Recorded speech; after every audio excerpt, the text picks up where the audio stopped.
If I kill that bird. Barbara, that's a bald eagle. Get away, Baldy! Yeah!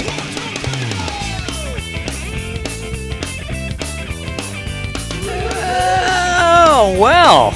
Good evening, and good evening. This is The Wort with Mike, Pete, and Steve. GubsRadio.com. We are live here at the biggest and the baddest comedy club in all of Long Island. That's Governor's Comedy Club, right here in the heart of Nassau County, Levittown, Stephen. Oh, I'm not on, am I? Yeah, you are. You're on. I got you. It's only two of us, so it's easy to remember now. Man. Ladies and gentlemen, welcome to the show tonight. We have a great guest for you, but before we get started, we have to kick it all off with our friends, our pals, our compadres, if they were. Steve, take it away. Rosie's Draft Solutions. Tommy's Pizza. Oh, wait. Wrong one. No, Wrong no, one. no. Shit. All right. No. So just swipe left and you'll get to the Rosie's. Okay, Rosie's Read. Okay, good. All right, there we go. Cool. All right. Rosie's Draft Solution is a Long Island family-owned business that provides professional draft beer system services, line cleanings and maintenance, draft beer line system installs, event dispensing solutions, and more. Yeah, passionate about craft beer and making sure it has the same quality as when it left the brewery, and that is only done by making sure the draft system lines are perfectly clean. Clean and tight. Rosie's services bars, restaurants, halls, events, and all other beverage establishments, including home kegerated installs across Long Island and Westchester. You can reach them at Rosie's Draft Solutions. You know what I heard? That the best Chester is Westchester. Really? Yeah, that's what I've been told. Crazy, right? That's crazy. Yeah. But you know what? What? You could reach them at Rosie's Draft Solution at gmail.com. Okay. Or call them at 631-219-2075. Go on. Monday through Sunday. Yes, sir. 9 a.m. to 8 p.m. Mention the Wort. And I think that you get a bag of crack. Ooh, Yeah. they got the crack now. Yeah, for Christmas. Sweet. Thanks. Crack for Christmas. Thank you very much, Rosie's, for handing out that delicious holiday crack. Go to rosiesdraftsolutions.com or go on our Instagram and get their contact information right away. Rosie's Draft Solutions. We're also sponsored tonight by Brewbag. Brewbag for your beer pong cornhole. Go to brewbag.com. We played a little Brewbag at the Blue Point Cast Fest. Yeah. Good times. Had some people out there playing, having a great time. So go on to our Instagram, and in our bio, there's a link tree to your personal discount page for your Brewbag. Get yours today. It's the holiday season. It's a great gift for that son or dad or grandpa that likes cornhole but wants to up their game. That's a drinking game now, sir, that we have now just introduced. It is beer pong cornhole. Go to brewbag.com. Type in promo code THEWARD if you don't go to our link tree. It's all good. And get your discount today. We're also sponsored by Beer Maker, BERMKR, for your tabletop beer brewing solution, all-grain brewing solution with packages for your ingredients, everything that you need to get started brewing about a gallon of beer at a time, all automated, links up with your phone through an app. You get little alerts along the way telling you what your next step is.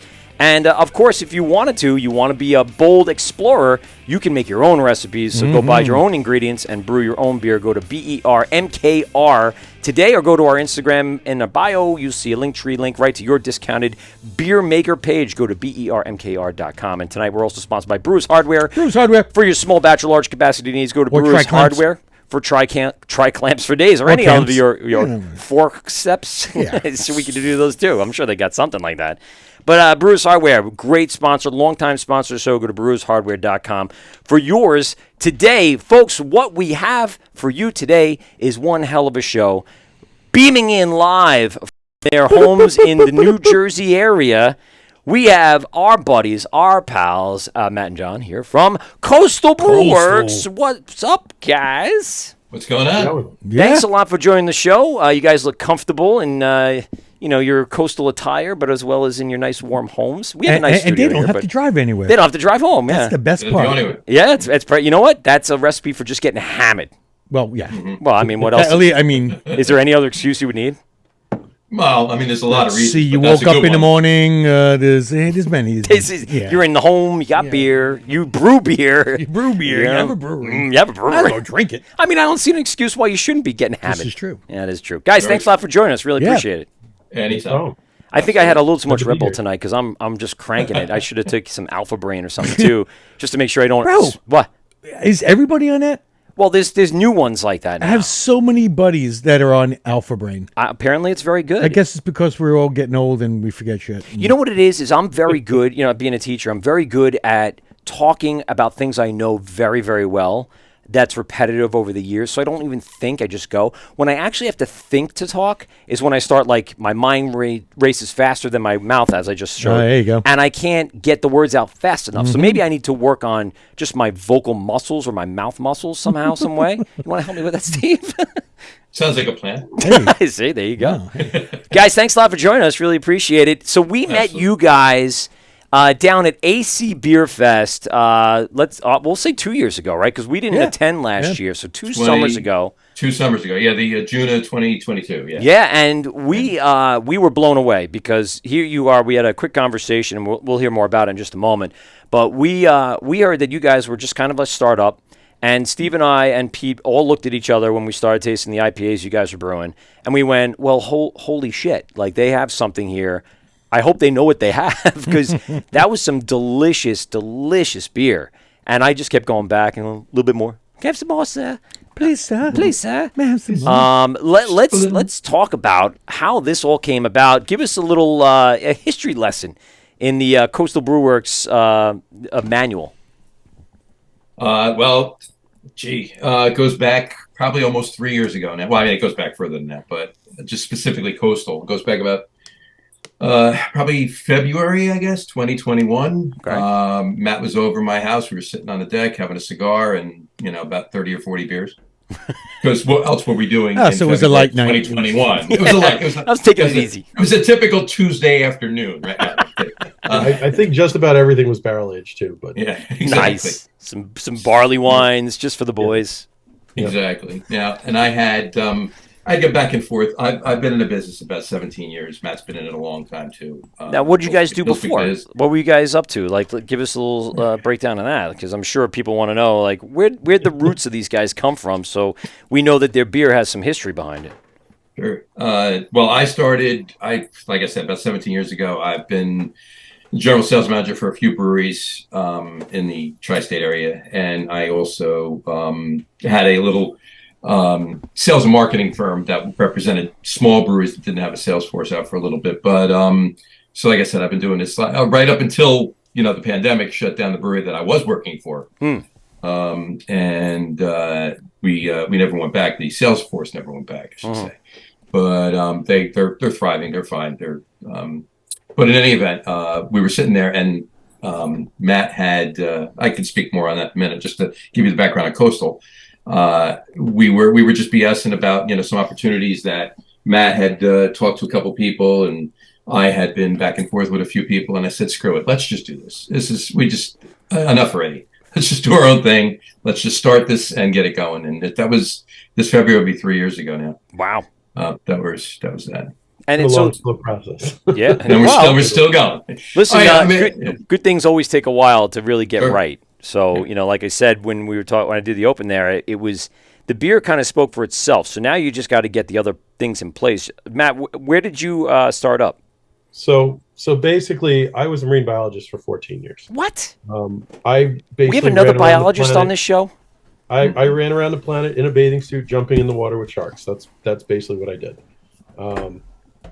Shark biology, ray biology. I was not a marine biologist. Have you ever gotten molested by a dolphin? Yeah. Has there been any dolphin encounters? Then I started doing a lot of underwater photography. I don't know if you can see, but those are 2 tiger shark pics somewhere behind me. Those on the wall. I took those. And then I came back I was living part of the year in Florida and part of the year in Africa, and I ended up finishing the contract. Like most people. Yes, Yeah. yeah, average I Joe. came back to New Jersey just to see family and hang out for a little bit, and I ended up having a buddy who ran a photo studio and basically asked me to come in and do commercial photography for him. And I was like, I take pictures of sharks underwater, not handbags. And he goes, you can take a picture of a shark swimming at you underwater. You can take a picture of a handbag sitting on the table. What if you stuck the handbag underwater and have it swimming at you? Yeah. Yeah, I've always wanted to do that. So I haven't done it yet, but you know, then I kind of went in, and he said that was great. Can you come in tomorrow? And that turned into a couple of years of can you come in tomorrow? And then I ended up running my own photo studio for a few years. And meanwhile, where the photo studio was right down the street from Cypress Brewing, which is in Edison. Love us some Cypress. Yeah. So I had known Charlie and Jay, two of the owners of Cypress, previously because they both had worked at a place called JJ Biddings in Woodbridge, which was a brew pub, where the homebrew club that I was in met. Was it New Jersey Homebrew Club? Obviously, right? It's called it's called the Whale. So the Woodbridge Homebrew Ale and Lager Enthusiast Society. Wow. It's one of the two oldest homebrew clubs in the state. I ended up being the president of that club for about 3 years. I ended up talking to Charlie about a holiday beer, and he asked me if I had a recipe for it. And I said, of course, I have a whole notebook of all my stuff. And basically he called me the next day, and he's like, hey, can we make that beer here? Like, do you want to come in and make a beer with us? And then it turned into, I don't know how many beers we ended up making together there, and then I started kind of part-time brewing there, and I've done recipes that have been brewed, I think, at 9 different breweries now in the state. That's about right. Just kind of collabs between myself or when I was still a home brewer all the way up to now the professional side. Very cool. And yeah, I mean, because of the science background, the technical side of brewing is very easy to me because it's just organic chemistry experiment. It's like when I used to do some lab work or something. And I've always loved beer. I've always loved food. So I have a little bit of the culinary, I guess, aspect to it. I remember when I originally went to Rutgers, right, in New Brunswick, which, you are New Jersey homegrown, huh? Yep. And basically I used to go to one bar, and it was a little Irish place called McCormick's, and they had Guinness, and they had pictures of Victory's Hop Devil. And I used to get pictures me and a couple buddies got pictures of the two, and we'd make what we call Black and Devils, which is basically like a black IPA before black IPA was a thing. I'm talking like 99, 2000. Thoughts? So yeah, I mean, it's like I was blending beer like shortly after I really started. That sounds like an idea. Drinking, so, I need to get myself trying that. Try a little Guinness, something like a nice dry IPA. See what happens. It's quite nice, actually. Yeah, so something West Coasty with a lot of pine works. Yeah. If it's too citrusy, sometimes it's a little not balanced, but yeah, you got to do it something that's a little more piney and more West Coast. Yeah, so that roastiness of the Guinness comes out. Yeah. Well, again, Guinness is just a light beer with a little bit of roasted barley in it, though. So Guinness is a really, really light beer. So it actually works well for blending and things like that. So, yeah, when we went to think of a name, I was like, well, I want to include like kind of the something oceany or something that I wonder why. Yeah, draw from my background for, and we came up with Coastal, and that was pretty much it. It's from taking pictures of handbags in the water. Right. That's what it was. Exactly. It was Coastal Handbags and Co. Yeah. Funny little story, actually. It was originally Coastal. We were going back and forth between Coastal Brewing and Coastal Brew Works. Coastal Brewing, Coastal Brew Works, right? Okay. Back and forth. And it was literally 50-50. We just couldn't make up our minds. Finally, we kind of, Coastal Brewing kind of edged out slightly. So we're like, all right, let's just run with it. So right before we actually incorporated and filed the business paperwork and the name and everything else, we're like, let's just secure the domain name, right? So we went on, and Coastal Brewing was taken by a guy in Iceland who never opened the brewery, but he squatted on the domain name for like 12 years. Waiting for someone to buy him out. Smart Waiting for man. somebody to help him out, buy him in, open the brewery, buy the domain name, whatever. So we were like, you know what? Let's go to Coastal Brew Works.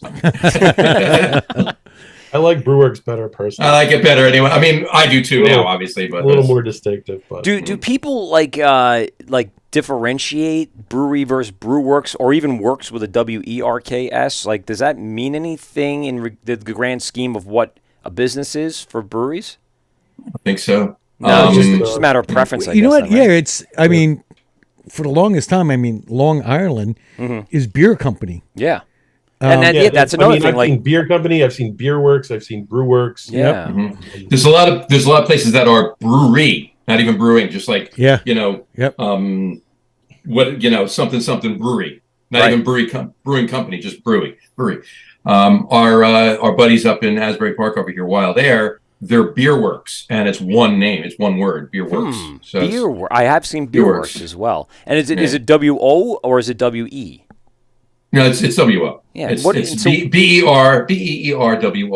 Huh. Yeah, there's Now, one word. what is the brew with the works? WERKS. What is that? Just a Yeah, play that's- on the name? yeah. That would be just- more if you were doing German styles. That's Okay. more of a German spelling Spelling of it, yeah. All It'd right. be- I mean, technically it'd be Brauworks. Right. WERKS would be Yeah, I like never even the German thought way to about say it. Now, when you bring it up, I'm like, you know what? I've seen a bunch of, let's say, annotations of what brewing, all that stuff, and I never really made an association with anything. I guess Yeah, it's a little bit of everything. Well, like what they were saying. Yeah, that guy squatting. Yeah. Yeah, it made it easy for them what to become. Yeah, it makes sense. I mean, sometimes They had the idea, and which one is it going to be? bunch of people checking in on Instagram. What's up, Broccolock? That's cool brewing. Brothers Cascadia. Take Two is checking in. Seconds and Beers hanging out. So, guys, thanks a lot. It's moving fast. There's some people before that, too. I got to check it out. But we are live on Instagram now as well. So, guys, at Coastal, when you guys first, you allocated the name, you're ready to go. What's that first beer that you guys decided to brew together? It was you had that taken. I was going to say the same thing, but I know you're going to. Yeah. It would be this guy, building sandcastles. That one right there. I'm backwards, so that one right there. Now, obviously, you guys did that at like a homebrew level, where you just did like a small batch just to try it out.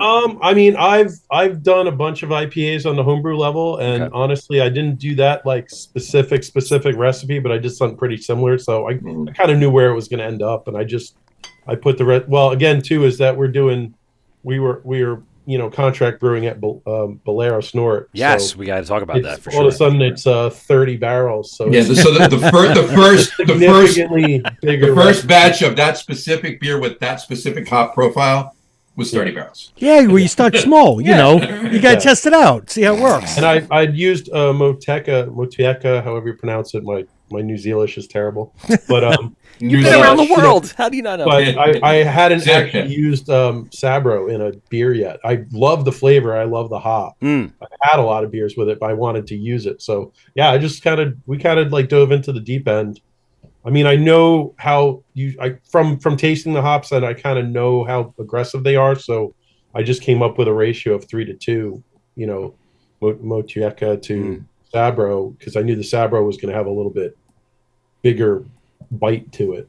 So to try to get it balanced between the two elements, I went 3-2, and we put a lot of oats in it, just really soft, and it all worked out. I like It was the great. softness of those too. Steve? Have you ever brewed with Motueka?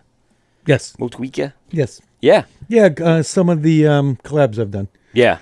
We've Like more recently, you didn't. Yeah, like, yeah. Not when, not in some of the staples not when I like had- Big lime nose, big lime flavors. I love that hop. Yeah. Yeah.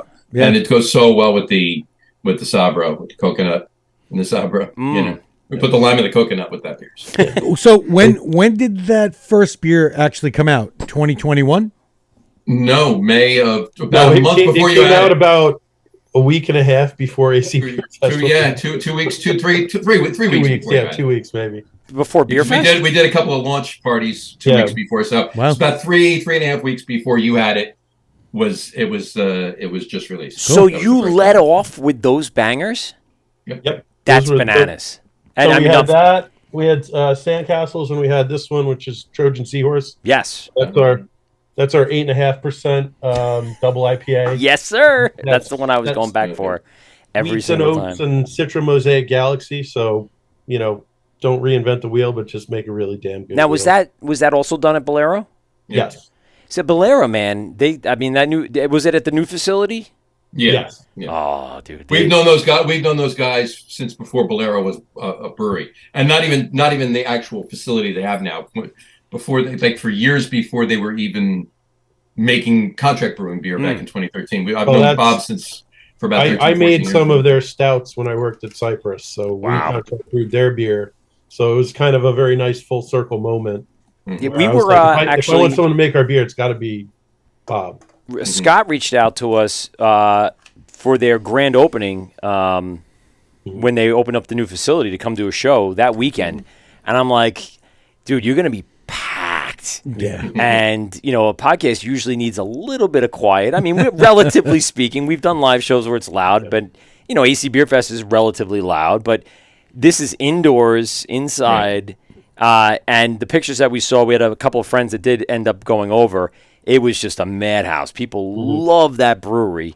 And they're great, let's say, New Jerseyans that help out fellow New Jerseyans. I mean, that's what it seems like, that they are team players in the community. So what impact does their brewery have on you guys, even outside of the contract relationship you guys had? I will bust their balls a little bit because we showed up for the very first brew day of Sandcastles, and I walked about 3 feet into the brewery and I almost tripped over an entire pallet of Skittles. And I was like, I'm definitely at Bolero. Bolero. Right? Yep. There's no mistaking it. I took a picture of the pallet and I put it up on one of the Facebook groups. I said, at first I forgot where I was. Then I saw this. And then you had to dive over the Fruity Pebbles right after that. Yeah, they have a lot of cereal and dessert cakes and candy and all kinds of good stuff. It is. It's like an alcoholic sweet shop. Yeah. I mean, they go a little bit into the Willy Wonka, level of craziness. But that's really set them off, though. I mean, like that Fruity Pebble beer, I would say at the time went viral because people were like, "What are they doing over there?" The can art, the beer, the IPA level, the sweetness, everything was balanced. And, people were seeking it out, trading it online. It was crazy. Yeah. Mm-hmm. Now, do you guys, you're talking about these contracts initially. You guys have contracted in other places as well, correct? You've gone out to do collaborations. Let's give us a little bit of a background on Cypress. Yeah, as we go along here. Obviously, you've talked about Cypress. We've had Cypress on as well. Love those guys. Been to the brewery a few times ourselves because it's one of the closest ones in New Jersey to us in New York. Yeah, over the. Charlie's a good buddy of mine, and Charlie could be an interesting person to have on. He's very opinionated. I think he called in. No, he's not. He called into one of our studio shows, but we had him on at AC Beer Fest the first year when we were inside. And then we actually did like a live stand-up with, I don't think it was Charlie, but somebody when we were at the 2021 one, we were walking around with the same thing we saw at Kelsey Grammer. We did a bunch of, we did live stand-ups with people in Cyprus. We had to stop by, even though we had them on a few times, just, catch up, see what's going on, what's new. Those guys, so what kind of relationship did you guys start with them? Well, with Cyprus? Yeah. Oh, yeah. Yeah, I mean, it's one of those things where Bolero, we brew 30 barrels, and it's a lot of beer when you're not moving beer over a tasting room bar, too. Yeah. So we wanted to see about maybe doing a couple smaller batches of stuff like the Hefeweizen this year and things like that. So I immediately thought of Charlie. Obviously, I'm pretty familiar with the place and the equipment there. A little bit. And also, I hate to say, from the really nerdy style is the water profile at Cypress is a little bit better for that particular style of beer, a little softer. So that was specifically that. I'm not just like where I'll go do this over there, but it was like their water profile works for what I want to do. Interesting. Do they get? Is it well? Is it from where? No, it's municipal water. It's city water. Yeah. Yeah, the Edison area gets some of the best. It's a underground aquifer, that supplies a certain part of New Jersey, but it's one of the best water sources in the East Coast. Now, I mean, obviously, we've talked to a lot of breweries over the years, and you can always get that water analyzed and create some sort of chemical makeup that can fix it. Is that something you'd be willing to do once you get in your space?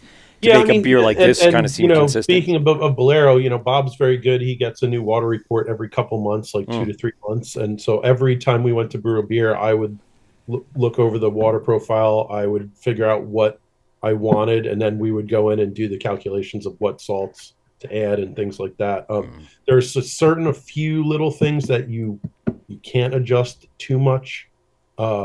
Just the nature of the beast. So it depends on what salts you're trying to do. But again, the reason Bavaria makes a lot of lagers and a lot of these soft Hefeweizen wheat style beers is because they have traditionally super soft water. You like that sound like, sorry, it sounded like outdoors, like crickets and stuff? Yeah. No, it was the camera's audio. Good thing we didn't make any noise in here. Okay. It's all right. I accidentally turned on the camera audio when I took the shot. So it's, soft water is just a complete absence of any, of very minimal salts. Yeah. So that's once something has salts in it, you can modify the balance of them, but you can't really remove a lot of the salt. You know what I mean? So it's for certain styles, you really need to start with soft water to begin with. Otherwise, you need a good base. Yeah.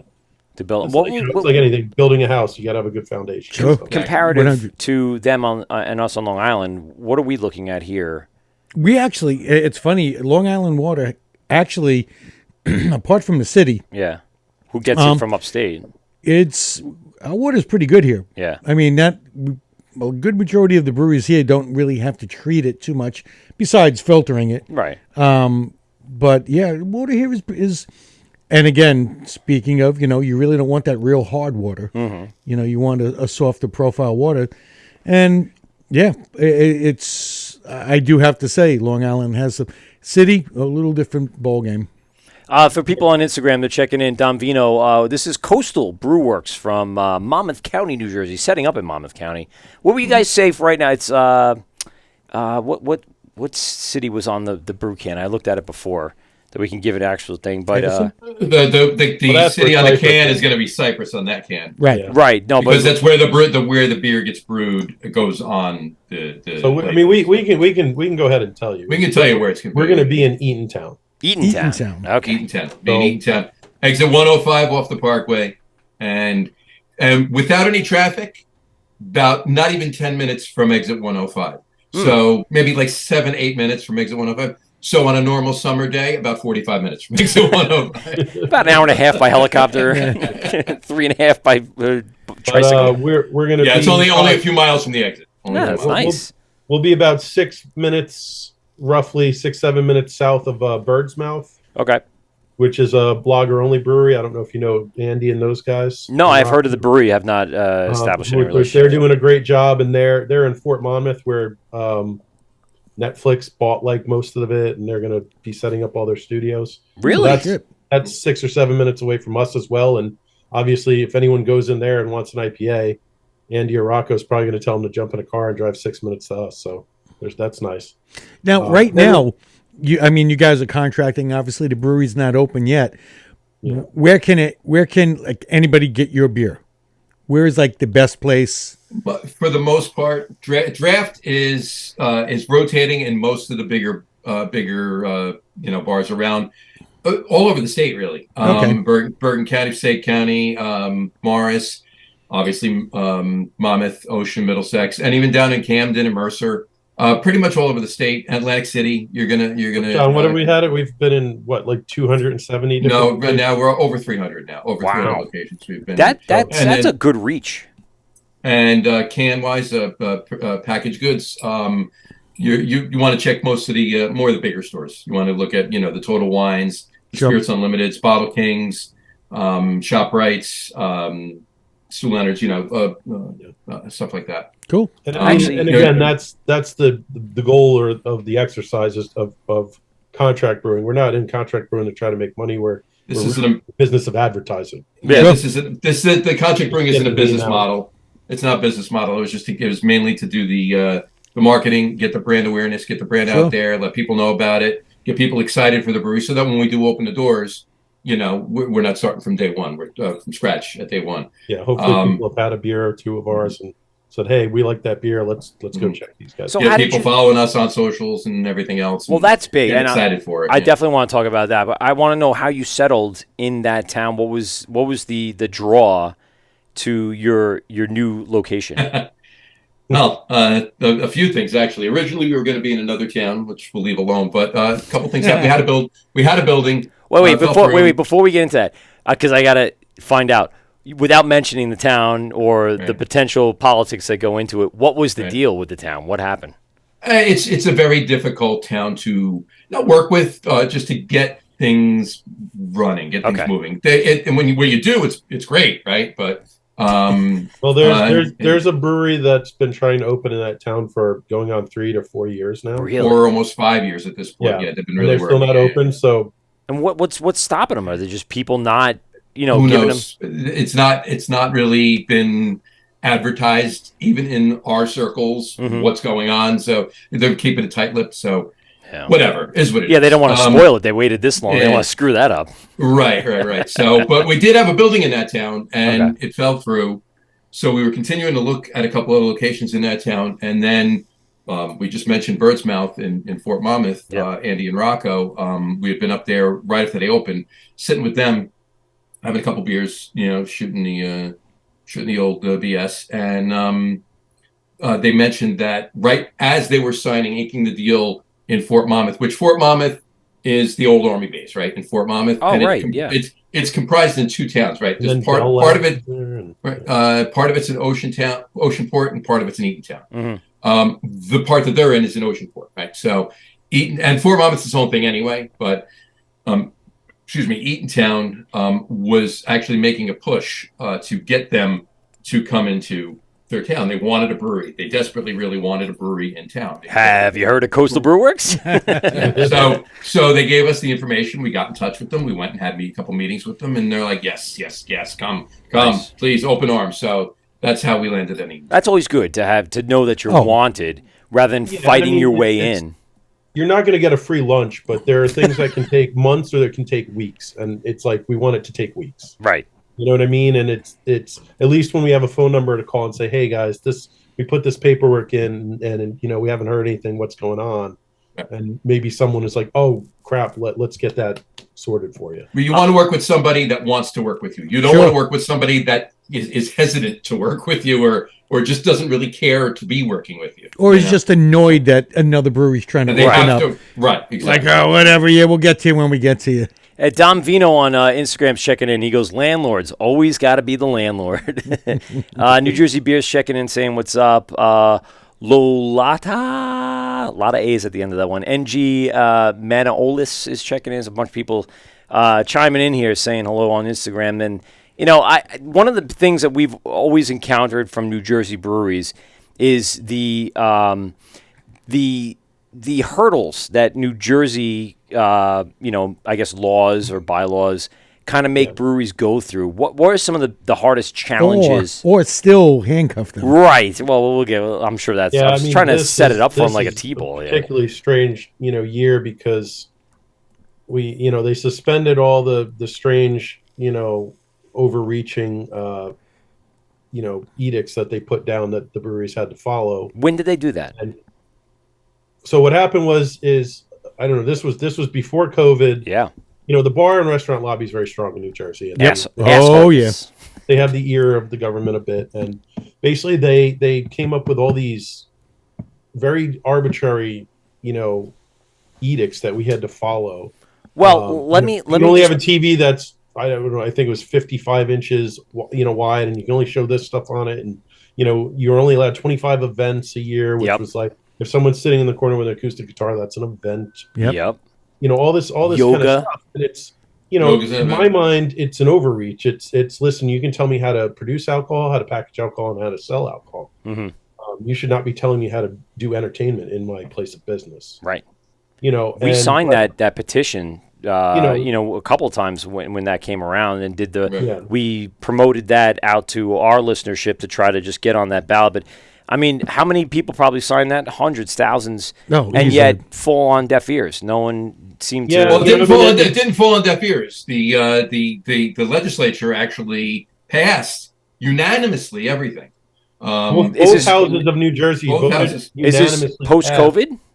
No, this is just last year. Yeah, This past June. I guess COVID kind of was, paused everything because we were under the impression, like 2019 when we were signing all that stuff, we were like, this has got to Right. change. This has got to be fixed. And then Well, then we didn't hear what anything. got instituted last year in 2022 was the bills the Well, directives there's a that they wanted to put through. to go through the timeline. COVID hit, so the edicts were suspended. Okay, right. But then what happened so the brewery licenses are renewed every I think July 2nd. July 1st every year. Yeah. July 1st. It's July 1st to June 30th every year. So basically, last year, so in 2022, as everyone got their letter in the mail from the state, here's your brewery license, and then there was a letter attached to it said, oh, by the way, we're going to start enforcing all these rules that we talked about 3 years ago, which there was supposed to be an inquiry. There was supposed to be a public debate. Yes. There was supposed to be a process. That never happened. So all the breweries were like, what the hell is this? And they all complained and yada, yada, yada. So they suspended it while they were going to invest it. And then, Murphy, we talked to Murphy and he said, I'll suspend it for the year so you guys can do whatever you want while we work on legislation. And he goes, you need to go to, you need to do this. You need to propose this bill here. You need to do this. So we got, senators and representatives in the state. We got bills, proposed. We got them written. We got them accepted in committee. We got them brought to the two houses. Everything was accepted unanimously. Not one no vote, not one abstention, Yeah. unanimous votes. And it makes you wonder why this took so long. So the bill goes to Murphy's desk, and he has just let it sit there since. He hasn't signed it since June 30th, I knew it. Yep. July 1st. I knew it. And I understand that he wants to do this big overarching liquor license reform thing, but he's the one who told us how to do it this way. Do it. He said, do it that way, and it'll get done. We did it that way, and it's still not done. So, rightly so, we are all pretty pissed. And the other thing is that, so then the suspension of all those weird rules ends December 31st. So January 1st, unless he extends the suspension, who the hell knows what's going to happen? So that's also the world that we're bringing a brewery into. So this wonderful man has this bill sitting on his desk, basically. Yep. And he's just going to not sign it and lame duck it, which really sucks, because then if the problem is if he lame ducks it to basically get it passed, we have to go through the entire process from step one. All go through a whole thing again, and it won't happen. At that point, it's too late to have it like retro back to this past July 1st. Yeah. It would have to start again next July 1st. So whatever would happen is be back to what it was, get everything approved again. Hopefully everybody signs it unanimously again. Right. And then he'd have, but then it'd be up to him to sign it again, which he hasn't done yet. So there is there's a lot of uncertainty there, which is a bit frustrating because it's, I'd like to know how many TVs I can or cannot put in my brewery and what size they have to be and all this other BS. Here's the thing. We can have 50 TVs in the brewery. Only under the edicts, only 2 of them can be showing TV. The rest of them have to be at the same time. The rest of them have to be menus and social and whatever,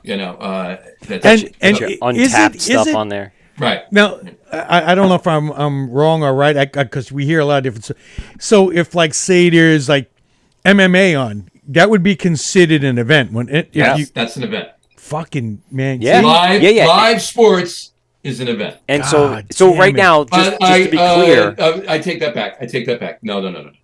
Live championship sports. We can't have championship sports. Okay, like World Series. So the World level of the detail of ALCS, arbitrary NLCS, depth is so NFL crazy. playoffs, Stanley Cup playoffs. Those are any single game is an event.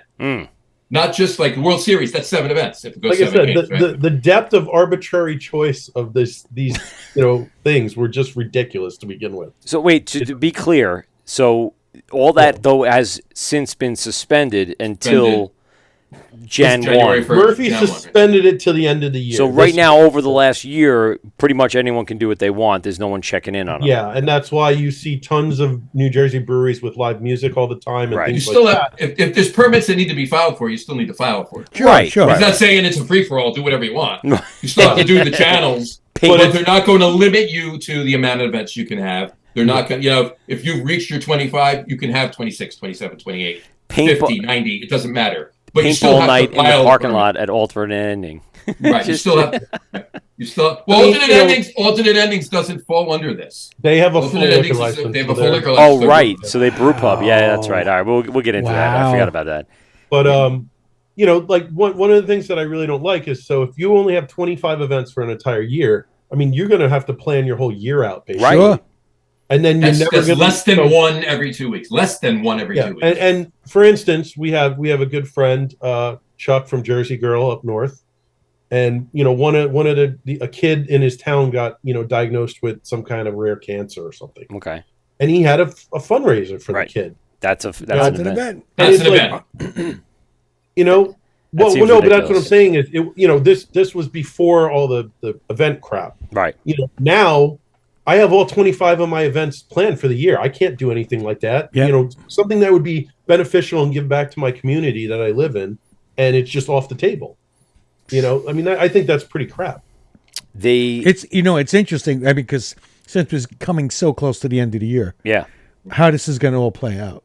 Right. Well, It's- what he originally wanted to do, what he originally said was he's holding off on, he's lame ducking it because he wants global liquor license reform in the state. He wants to, and I'm not going to speak to a point of knowledge. I know, I've seen, I've listened, I've heard, I've done it, but please go out if you're really interested and listen to the actual what he's saying he wants, right? But for all intents and purposes, it's, you know, he wants to basically do away with the liquor license or expand the amount of liquor licenses in the town, devalue them by means of giving tax rebates to license holders for the basic value of the liquor license, which is all well and good on paper, but let's just say the liquor license is worth $100,000. We know it's worth more, right? Sure. We know it. Well, it may not be worth more.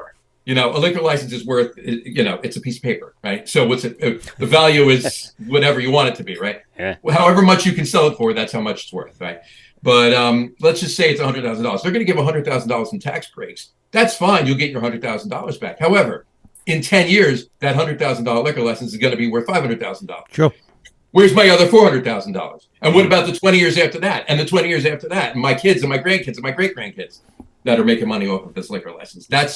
That's why this is going to be such a ridiculously difficult, process for him to do this. Definitely an uphill I battle. honestly think that's never going to work. It's definitely it's the uphill list of uphill battles. That's for certain. What do you guys have a lobby? Do you have something together, a coalition, Yeah. someone to speak directly, like a representative that goes? Yeah, we have the Brewers Guild. So There's the Brewers Guild and the Brewers Association is two. and you know, and that's the thing that also, you know, upsets me, because you have all these guys that are good buddies of ours that are other brewery owners, and you know, they went down to Trenton like 15 or 18 times during the course of this whole year. specifically to present this to You know, all of the they had to the present testimony. committees, They everything. put a lot of time, and you know, that's just time that they did because they believed in it. And Right. you know, it's spitting in their face. By not signing that, it is completely spitting in their face and giving them the finger. What do you think the end result here is in Jan 1? Like, if you had to guess, what do you think is going to happen I don't know. I think he'll extend it. I do. I'm just guessing. Yeah. I could be wrong. He for could another say- year, or you think 6 months? Like, what do you? Well, he would extend it for 6 months and see what happens by June 30th. Yeah. You know, that would be my guess. I don't know. Obviously, I have no knowledge of it, and I have not spoken to anybody that has knowledge of it and gotten their info. This is literally just my opinion. I think he will extend it though, because he's actually come out and said that he wants to help the breweries. Right? Obviously, helping the breweries would be sign the damn bill. That'd be helping the breweries. Sign it. You helped us. Thank you. You know, God. the interesting thing to me is that, you know, if you have a vineyard or you have a cidery or something, and like, you know, you can have bands, you can do, and I'm like, they do the exact same thing. It's just they have a different sugar source. Right. Like, don't like why are we the ones that are like, you know, cause it like what? I what is it about the have my brewery? opinions, but I'll keep them to myself. Yeah. A couple But- people checking on Instagram. Kid Squids checking in. Yeah. Brew Grenades. The Beer Dad, and then Dom Vino says they know the hurdle that they put in place. They want you to pay to play, and that sounds a lot like someone knows the hurdles that need to be gotten through for a That brewery sounds like like New Jersey. Lost This is Farmer. New Jersey. I mean, you know. And then I'll leave it at that. yeah, exactly. I mean, we're not New Jersey, but there's still same things going on here. Lithology's So- checking in. Twain-X is checking in. But I mean, there's always going to be something. It's just There's always obviously New something. Jersey puts But- the biggest obstacles Right, I've but ever like in heard New of. York, right? You can have food. Oh You yeah, can have unlimited events. Yep. Right. Yep. You can have it seems like Hawaii right. here compared Right. to. Right. You can have guest taps. Yep. You can have you can pour wine and spirits that are brewed and distilled in New York State. Yes. In your brewery, you can also be a distillery, Mm-hmm. as well as our buddy Jesse Ferguson owns Interborough Spirits and Ales. There you go. He makes beer and great spirits. I'll tell you but- something. I'll go to another ridiculous level. So we've been contract brewing. So we have all this contract brewed beer. We Okay. cannot sell a single. I'm drop gonna of get back to in our that. When building I'm once gonna we get back to open. that when he's done. So Yeah. You can't The what? beer was not made in that building. It cannot be sold in that building. that's Even though it's our exactly- brand, it's our beer. So basically, to- when they open up their brewery, if they contract it out, that beer that they They made, can't sell their own they brewery. can't sell in their own brewery. Everything that we've made at that point that we have in stock still has to be sold in distro. Can you imagine that was here on Long Island? How many contract breweries we have, Oh, bro. and just to handle the enormity of influx in in and out, or just packaging for that matter, because you can't package at your brewery because it's small in size and you can't handle that And capacity. there's quite a few breweries. You'd on never here. be able to bring it back to your own brewery and sell it. That alone right there is bananas to me.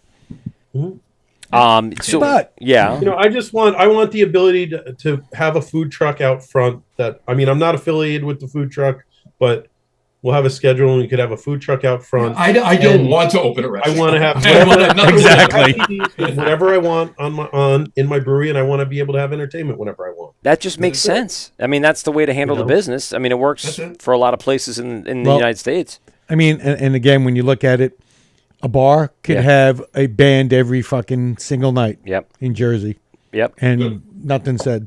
Well, do you As long think? as you got that that's- cabaret license. Do you think you That's guys? also the comedy of it, though, is that they said that these edicts were put down because breweries have an unfair competitive advantage. I was like, what?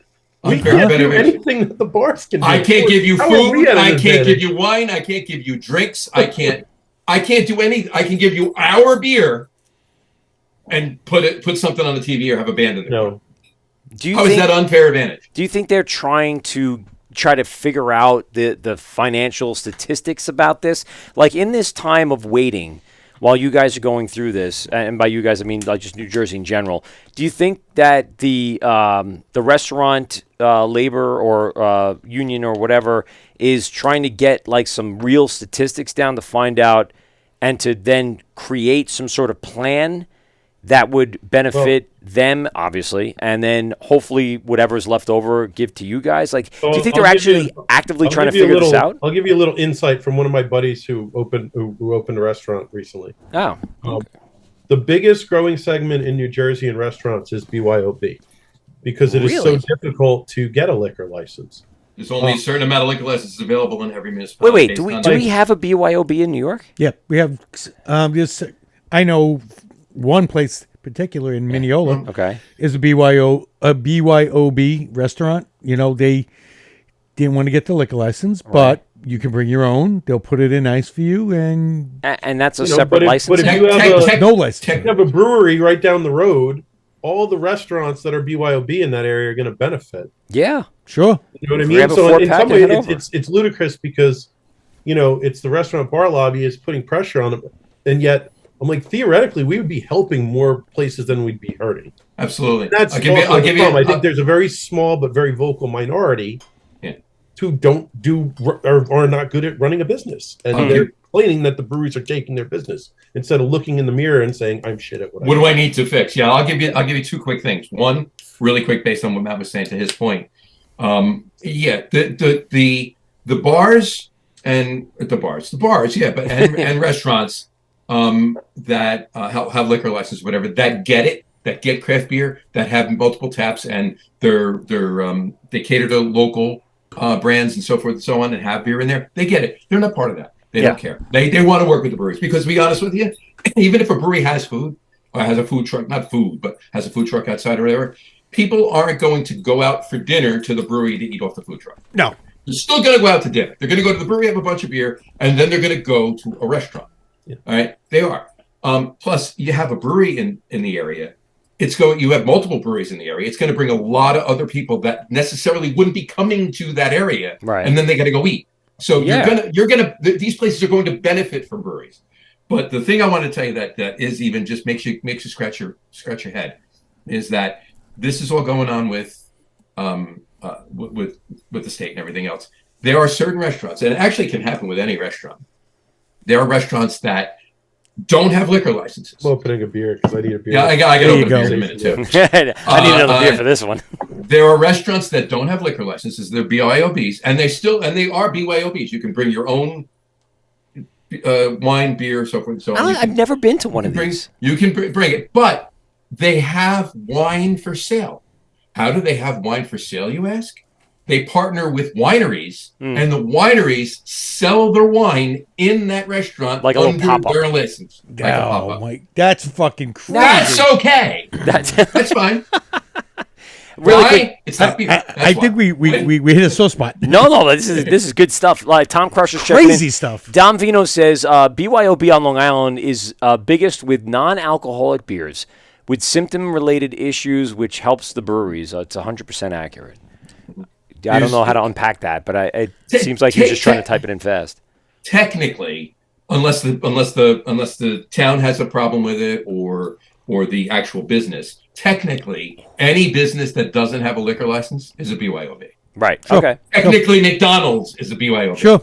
So let me ask you a question there. So that's I was thinking that exact line. If I were to walk in McDonald's and put a 6-pack on the table, Well, no. Well, no, only because they do not allow any outside food or drink. so that's McDonald's saying no. If- But if I have a Right. private That's it. restaurant that would allow it, it's fine. 100 Yeah. You Really? can walk into a pizzeria. How go come into a pizzeria and have and that doesn't have a liquor license. Well, it doesn't have the most pizzerias like in New York City or whatever. They have beer, right, or whatever. But if you go to a pizzeria, just a regular, one with 6 tables out front or whatever, walk in there with a beer. I doubt they'll say anything. Yep. Really?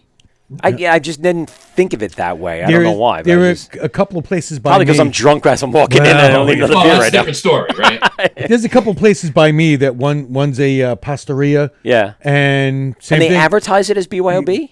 They right up front BYOB, and they will. If you bring a BYOB bottle of is also wine, only beer or wine. they Right. will charge Yeah, you a you- stocking You're fee. not bringing bottles of scotch in and pouring. Yeah, right, right, yeah. You can mix drinks at the table. Put a bottle of Taking a Blanton's cocktail. on the table. Yeah. Hey, guys. Yeah, I'm walking in with my bottle of Jack. He's got a and, blender next to you. You make a margarita. It's like, screw everyone who's in here. I have my making shaker. margaritas. Yeah. I'm selling my margaritas to pay for my bill. Dom Vino says it's 100% a gray area in New York, so there's no real legislation for or against it at this No. point. So I guess it's up to the There's no BYOB license. right. Well, Exactly. that's what I'm saying. But Yeah. no one's going to bust your balls, I guess. Whether it be the restaurant people, whether it be law enforcement or something. If you're sitting out on a table somewhere and drinking a beer, I mean, it's not drinking in public. If you're on the sidewalk at their as long establishment, as it wasn't purchased there. yeah, Yeah. then it's fine. But you know what? To get away from this, because it's I'm excited. I'm you know ramped what? up with them, man. See, but I'm excited about what the brewery's going to be. Yeah. What Well, I mean, what Oh, that's why we're here. there we go. So what size brewery, like what is your square footage of this brewery with tasting room and what do we have going on? So we haven't come up with the final draft of the plans, but the entire space is about 9,000 square feet. Wow. I like it. Just over That's good. 9,000. So it's not going to be small. It's a little bigger than yours, right? Just like a couple little feet, tiny couple feet bigger. We're probably. I mean, you can. It's not. This isn't an exact science, right? But you can probably say it's probably 1/3 to 2/3 Sure, tasting room space sure. to. And what type of system? What size system? Yeah, do you guys have it on looking to put order in? already? Yeah. We have not pressed the button to order it, but I've gone all the way up to the manufacturer and had a 3-hour meeting where we went through a stack of paperwork this big, and I went through line by line with every valve and everything on the system. Actually, I think it was a little bigger. But put your fingers up again. Yeah, It was a little bit bigger. It's a little bit then. But mine are big there. fingers, though, so that's a lot bigger. That's fair enough. But so it's we're going with Fraunhofer Design, which is upstate New York. Nice. Yep. Basically, I don't know if you know Common Roots. Yes. So his wife, it's her family. So all the equipment in Common Roots is Fraunhofer. Oh, there's the brewery that had burned? Yes. Wow, that's right. Well, they had that whole everything. Yeah, everything. I remember seeing that. It was pre-COVID, right? And now they have the newer brewery, and then they have another building across the road, and they have pipes underneath the road pumping beer across under the Get road. this shit out of here. All kinds That's of craziness. awesome. Out there. Yeah. So- Huge facility, beautiful. They catch me every time I with like the the backhoe. fact that they're only a few hours away. I like the fact that they're bending steel. They're not getting tanks from China. They're actually That's bending awesome. Yeah. stainless and we've known Christian for a while, so it's, What size? How many barrels are you we were going to actually getting two brew houses, so we're getting a 3.5 and a 15. Oh, okay, good. I like it. So we're gonna be both flexible to be small Yep. and do dumb shit, and we're Yeah. gonna be Tasting big room only. and pump Yeah. out the stuff for a distro without having gaps. Cool. Now, you guys obviously, you've been in a lot of breweries. You guys have experience with contracting and been around these guys. What is the number one piece of advice that these guys have been giving you as you open up? Don't. Yep. That was mine. I know. Every I'm time not gonna somebody lie, came into my brewery, There've been a few don't do it here and there, but You asked. that ship has left the dock. So, I mean, it's if you have a solid plan and you have solid beer, I think you'll be fine. Yeah. That's really where it's at. And then I think, again, we've built a little bit of the brand. I think we make solid beer. well, we've had two of them so far, and we're very happy over here. Yeah, I mean, we're going to get On into Long Island. these. And we're spoiled. We're in a what did I say that everyone sticks with? And I'm pretty sure I got it from Pete. But we're at an embarrassment of riches here on Long Island with the amount of breweries that we have, and I feel like New Jersey's. When we go to AC Beer Fest and we go around, we're also then blown away by what New Jersey breweries can offer. There's the a lot of community. good liquid in New Jersey. There's a lot of good liquid on Long Island too. There is, but there's a lot of good liquid. in New Jersey. and I mean, my if you want to call it my brewing philosophy is I like keeping things very simple, and I like having very clean flavor. Yeah. I don't, if I can do something in 3 malts, I won't use 4, 5, or 6 malts. Sure. It's simplicity in many ways is bliss, and I will tell you right now that you will probably never see a beer with more than 4 hops in it from my brewery. Really And quick, I'm gonna dump out on Instagram, but really quick, Dom Vino says the market is flooded with new equipment, secondhand. Don't overlook the fact that there's a bunch of brewery closures across the nation that people are looking to offload their equipment. So something to just think about. Solid write-offs, main business, outside brewery, blah blah blah. But for the most part, he's right. There's a lot of closures that we've been noticing. And we have been looking at certain things. Even a couple breweries have gone out of business in New Jersey recently. So we've looked at some of the equipment, and the problem is we know what size systems we have are getting, and like if some of the equipment works with it, that's great. A lot of it doesn't. So we've been looking. But we're not going to replace the brew house or the fermenters we're getting from Fraunhofer with anything. Right. We can augment some of that. Or without add to it. I mean, stuff, sure. you keep your brew house because that's what you want, and you on paperwork, like you said, I want this valve. I need it here. I need to do this. I need to do that. I mean, we've secured a 10-barrel tank from a meadery that went out of business. Okay. Ooh, And we're going to basically just use that as a lager tank. good All idea. right. Yeah, So nice. it's a short 10. It's a squatty too. So it's not necessarily a horizontal, but it doesn't have as much higher But I economy. mean, Right. So it's like we're going to brew lager, put it in there. Whenever it's ready, we'll take it out, and then we'll put something else in. And that way it's over there in the corner, and it's not affecting our normal production schedule. always have lagers. Just always have a lager. the in the fermenters. so. Had that in the wings. I gotta break some news. I got some breaking news. I don't think we have that on our machine here. No, That's not going to work. Okay, breaking news because that broke something. Treehouse. There was a suit filed against Treehouse partners over lavish lifestyles and skirting shareholders. 2 majority shareholders of the breakout beer star Treehouse paid themselves excessive salaries in excess of $16 million. and cheated a minority shareholder out of proceeds, according to a superior court in Hampton. This guy that they mentioned, I don't want to mention his name, he's a 2% shareholder, and complained that the majority shareholders took all the money, and having some trouble up in one of the most sought after craft breweries in America. I know, it makes me not want to get it, right? No, I don't want to hear that because they're supposed to open in Saratoga. Right? Well, yeah. Well, you're going to have a little bit of an issue with walking in there, seeing some finagling going on. Come on. All right, guys, really quick. So we got a segment here we call Steve's 3 Questions. We have a little sounder here that we're going to do for Steve's 3 Questions. And when we come back after the music here, Steve's going to take it away. So here it is with Steve's 3 Questions here. Hopefully this loads up pretty quickly because the opening did not load up at all. No. It took like forever. So I'm hoping we'll that keep this... talking over. No, it's So, fine. We got it.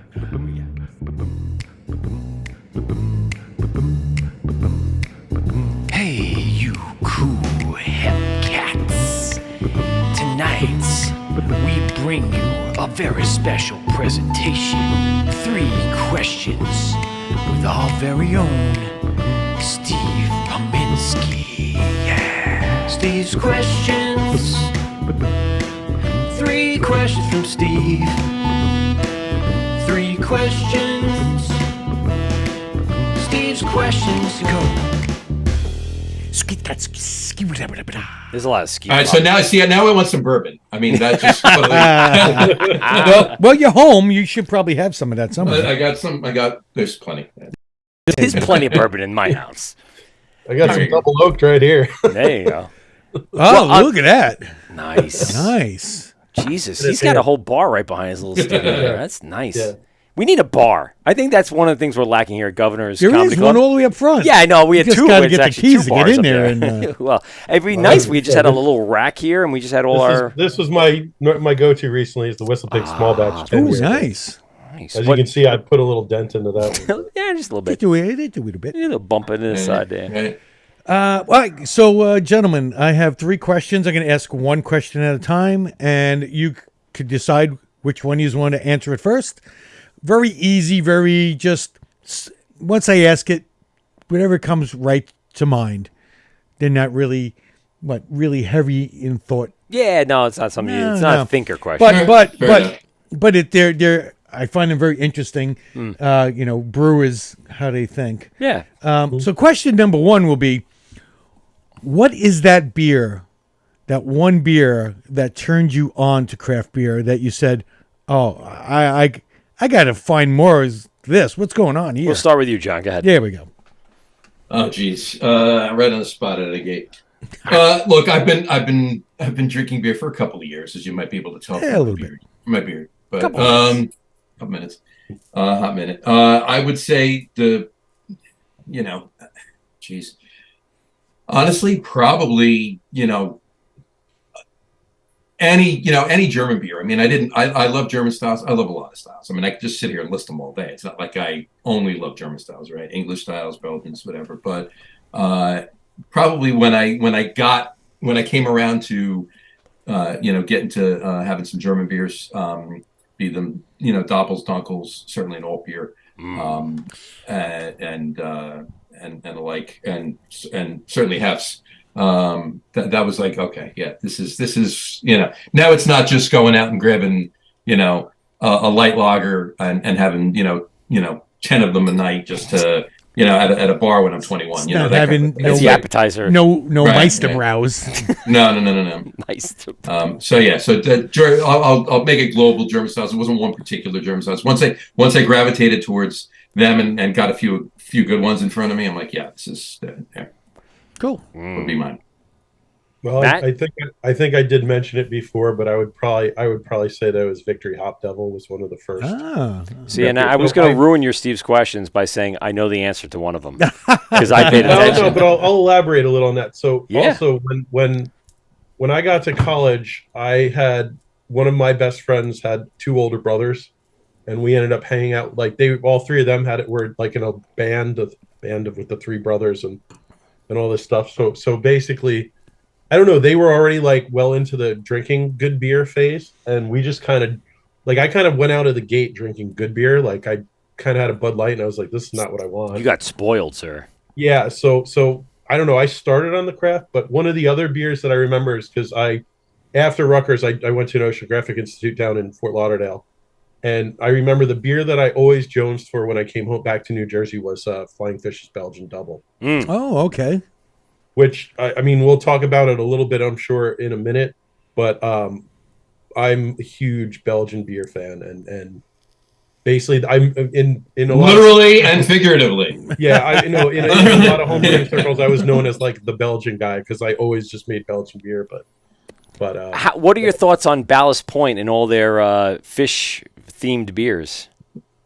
I love some of the labels. I don't love some of the beers, unfortunately.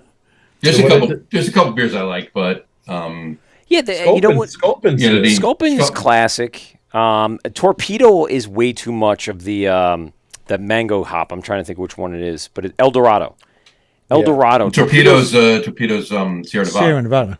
Oh, what am I thinking? No, I I'm don't thinking know. of Terrapin? Terrapin. Are you Terrapin. thinking of Dorado? Oh, Dorado. There you go. Dorado. Yeah. Yes, Dorado. So I absolutely hate to say it, but one of my least favorite beers ever was the watermelon Dorado. Oh, yeah, it's terrible. Because you're taking a really light flavor of watermelon and try to put it in a really heavy beer. Really And it heavy.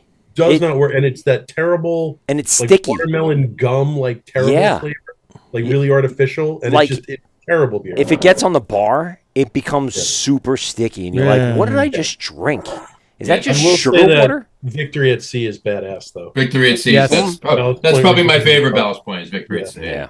Yeah, I just keeping with the theme of beers, Matt. I'm fish rather. Fishy beers. You know, like Ballast Right. Point stands out to me, along with Flying Fish, but Flying Dog too, for whatever reason, is one of the old OGs of the Maryland Oh my God, area. Yeah, I mean, just some of the ones that stood out to me for fish-related beers. What's your favorite fish-related beer? I'll do a. What, like dogfish? Oh, man. Damn it! 60 you son of a minute? bitch! You took it right. Favorite fish-related beer? So it's a hazy IPA called Relax, and it's got a whale shark on the Oh, can. look at that! Oh, look at that. Who made that? I spent 12 years studying whale sharks, and I went all over the world for it, and they are my favorite thing ever. And All right, this did is you ever the only- get swallowed To my by knowledge, it's the only beer with a whale shark on the can until I make one. one? Did you get almost swallowed by one? No, but I was in Galapagos and I got tail whipped, and I did like a 1080 and almost dropped the camera. And luckily, I was on a rebreather, so I'm in a double hose, and luckily I was smart enough to bite down really hard on the hose, because if that comes out, it's not like scuba. The whole unit would have been screwed up. But- No. So, yeah. You got some So underwater and the prowess. video's great because it's like the whale shark comes by me, and then it's like swimming away, and then all of a sudden the video just does this, you know, That's and it looks awesome. ridiculous. So, yeah, don't get kids. Don't get tail sad. whipped by a freaking whale shark. Yeah, you don't want that. I heard No. they just gum you though. There's no like real like hardcore teeth in the whale shark, right? Well, so the funny thing is, so they have more like you teeth got than them going. any other shark. In fact, their scientific name, their genus Rhynchodon, means rasp tooth. So the thing is, their teeth are tiny. So if you think of like the tiny little, you know, things, teeth on a file, that's what it's like. Yeah. Okay. So yeah, they'll gum you, and they might you might get like a little like, you know, Abrasion. burn. You get a know, in sense, raspberry. an Indian burn. It's like an Indian Whale burn. shark They Like could do an Indian burn. You get a whale shark Indian burn. Oh, that's That'll fantastic. be the beer name, whale shark burn. Oh, Yeah, there we go. Oh, I like it. I like where this is going. yeah, that's There you fantastic. go. Guess what? What? It's question What? number 2. Oh, it's question number 2. Question I did a number 1.5, by 2. the way. did? Favorite fish themed beer. By the way, you had that on ready. Like we didn't even cue that up. He had that. You had that there. In his arsenal. I have like all of my I have tons of like beer cans and bottles that have sharks on them. Oh, okay. So you So, just like, collect. Those are readily available. Yeah. Yeah, always at hand. I just have our beer cans behind. Sorry. Question number 2. And we'll start with John. Yeah. What is your favorite style to drink, and what is your favorite style to brew right now? Right now, right this minute. This minute, if you had to. 9:09 p.m. on Monday, November 20th. Okay. Exactly. He's right on. My favorite My favorite style is a beer that I just picked up a case of, and we'll be drinking many of over the next month and a half, and that is Sierra Nevada Celebration. Oh, celebrate! There we go. Hey, we have a Fresh celebration fan. I love it. Fresh hop IPA. That's my favorite beer to drink this time of year. Shit, I got to go out and get a celebration tomorrow. Although I will tell you this, Part B, and there's plenty of holiday beers and everything else. And on our podcast tomorrow night is our holiday beer show, so I'll be having a few of those on that. But a couple of celebrations. But yeah, Let me ask you: is that your favorite holiday beer? It's my favorite holiday beer. Yeah. Celebration is my favorite holiday beer. That should be another one. What's your favorite holiday beer, Mike? So you know the Anchor Steam giant That you can't get anymore? that you can't get anymore. That used to be my favorite because I used to take me the entire night to drink that huge 2 liter. You drank it by yourself like Yes, a I did. savage. Yes, I We're did. on point tonight. Yes, I There did. it is. Hey, right he's there. got it. Jesus, you guys have everything. Is And it it's unopened. It's unopened. You son. It's of a- unopened. And we're going to Jersey. John, what's the code to your alarm? Hey, we got the fire pit and cigars and some bourbon. Oh, Come on, I'm baby. open. Damn. And we'll be sleeping in his bushes. I don't mind sleeping in New Jersey. It's nice. Yeah, it's It's fine. no different than here. Nothing wrong. Yeah, so, again, the 4 blocks away is the beach, so you Yeah. can just. Oh, you see? just- Hence the reason it's coastal. And we'll be out there with the whale sharks. I'll bring some Even though they're BLTs. not around right now. Love it. Uh, I was just going to say a Part B to that, and it's a style that I'm lately, I should say, last year before, many years going back. If I have 2 or 3 of them during the season, it's a lot because they don't release it. Sam Adams, Old Fezziwig. brother, It's I'm an old- so glad you said that. Yes, you've It's mentioned this so- before. it's- You know, they it's- released it on its own this year, right? Yes, they That's my did. point. The 6-packs. Yes. By the way, Oh, by the way, thank you. I bought a case of that too. You are the man. That We is are going to New Jersey. It's they're selling it all over the United States. No, I know, but I'm saying they have it. Glass 6-packs. I already got mine. Oh, you got. I already got mine. Where'd you get it? Belmore? Over by me. Yeah, Belmore Yeah, Bev. Belmore's, yeah. Normally you could only get them in the variety pack, Christmas Yes, variety I pack. remember Yeah, that. you got 2. Yeah, and it What am I pissed gonna me do with off 2? because I didn't want the other ones. I wanted Old Fezziwig.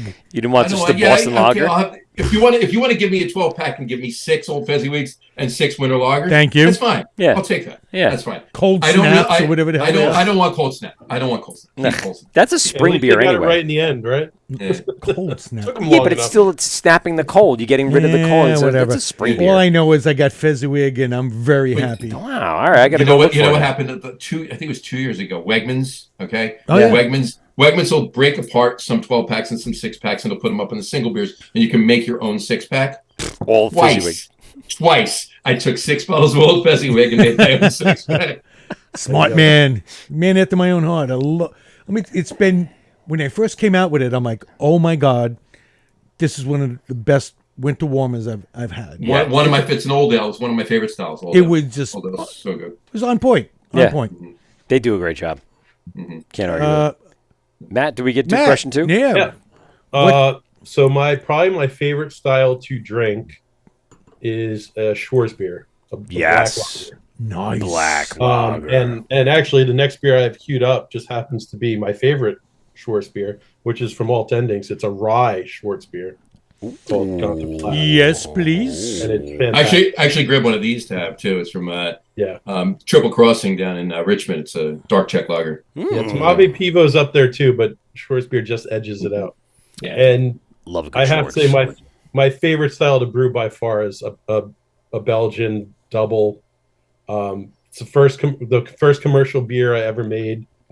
Was a gingerbread spiced Belgian double for Christmas. Well, that sounds wonderful. That just sounds we- wonderful. we will be doing that beer It will be. That'll be our winner. from the first Christmas season that we have. But It just warms my yeah, heart. I've done doubles with fruit in it. I've done doubles that are dry hopped. I've done doubles, all kinds of weird. I've done doubles with mushrooms in it. What kind of mushrooms? Interesting. Dried chanterelle mushrooms, and it came Oh. out absolutely stupendous. Really? Really? It's a woody, earthy. I Yeah, was just, Yeah. it didn't with some taste like umami, dirt. though. Yeah, It was Which no- is crazy. For me, like, the earthy part I think is like a touch of that dirt, but I don't mind the dirt taste as long as you have something to not counter it, Well, but like to balance it out yes, with it, right? You need some because- sort of. Man, I've had certain mushrooms, and it's just, again, depending on what they're paired with. Right. Yeah, you either get that overly earthy, Right. which is just like Well, having a mouthful of the dirt. problem to me is just in the recipe formulation. I see too many people, and they're like, "Oh, I'm going to make this IPA, and I'm going to throw mushrooms in it." You're like, those flavors are never going to work. No. It's. I literally took the dried chanterelles, and I figured out, I was like, what style of beer would work really well with these flavors, and I came up with the Belgian Double, which was kind of one of my favorite things to brew anyway. But it made sense, and then I had it. I actually did that for a beer dinner. And the chef did that dinner for, I think, 6 or 7 years. And he still told me that he thinks that was the best beer that any of those beer dinners. Like a mushroom risotto. That's well, yeah. He now actually did. Well, I thought he was going to do it with a meat dish. He did it with a salad, which blew my Really? mind. But Ah. it was a wild mushroom salad with like porcini, like the Yep. pork. And it's the more you ate the salad, the more umami you got out of the beer, and the more you drank the beer, the more full the mushroom was from the salad. Where's So- Pete tonight? He's going to learn a lot from listening back to the show that he'll never listen to Well, back I to. think he. I'll never listen back to it. No, he'll know. He won't. I think. I mean, he's part of the show, and yet he won't he's- listen to his own he's show. already setting up for Christmas holiday. At his Yeah, he did house. have to put the Christmas lights up today, Yeah. so he's got the. That's whole new- Saturday. That's Yes. Saturday. Yeah, That's Saturday. he's what is he putting up? 170,000 lumen. No LEDs. He's got the LED on controls. Yeah, like just You should- 100,000 different bulbs, and He was he's doing an a full animal. sound system. Did you ever see those ones online? With like the Yeah. Halloween You can ones. tune, Oh, you can no, tune yeah. into a radio station and hear the. Yeah, exactly. the, And Yeah, the lights go What, to is, like. is it National Lampoons where he lights it up and like you see his face? Hey, you know what? Like- Pete very much reminds me of Chevy Chase and National Lampoons for sure. You got to no, see he's my got living the, room after next weekend. Yeah, he's got God. the propane fire that shoots out, and he's got the Trans-Siberian Orchestra that plays. There you So go. it's pretty metal. I mean, He- if you know Pete, Pete's He- a metal guy. So. he's got the like CO2 like spitting out. Oh, yeah. Oh yeah, it's Lovely. awesome. Yeah, he's got a lot to set up tonight. Yeah, so he's crazy man. He's crazy man. He'll listen to it at one point, but then he'll appreciate it. Yeah, I love it. The mushroom talk. Question number 3, Ah, and the final one. So you go to a restaurant. What is that one beer from any place, anytime, anywhere that you would hope you can have that one more time? That's a good one. I got to think. And about it cannot be one of your own. Cannot be one of our own. Nope. Well, then yeah, Then forget it. forget it. I'm having water. I'm pissing on all the tap ins. One beer, anytime, any place. They hope that they have it. Jeez. Well. Oh, jeez. I can. Go ahead, Matt. I got to think about this. All right, so mine's actually pretty simple because It's a Belgian double. Oh, it's not. No, it's a quad. So doubling down. You I doubled used to down. bartend at a little bar called Maloney's in Maine on Matawan that has 123 taps. Jeez, a little bar with 120 for that. And they have no Budweiser, no Coors, no Miller products whatsoever. It is all craft beer, New Jersey beer, European beer, some mead, maybe a cider or two.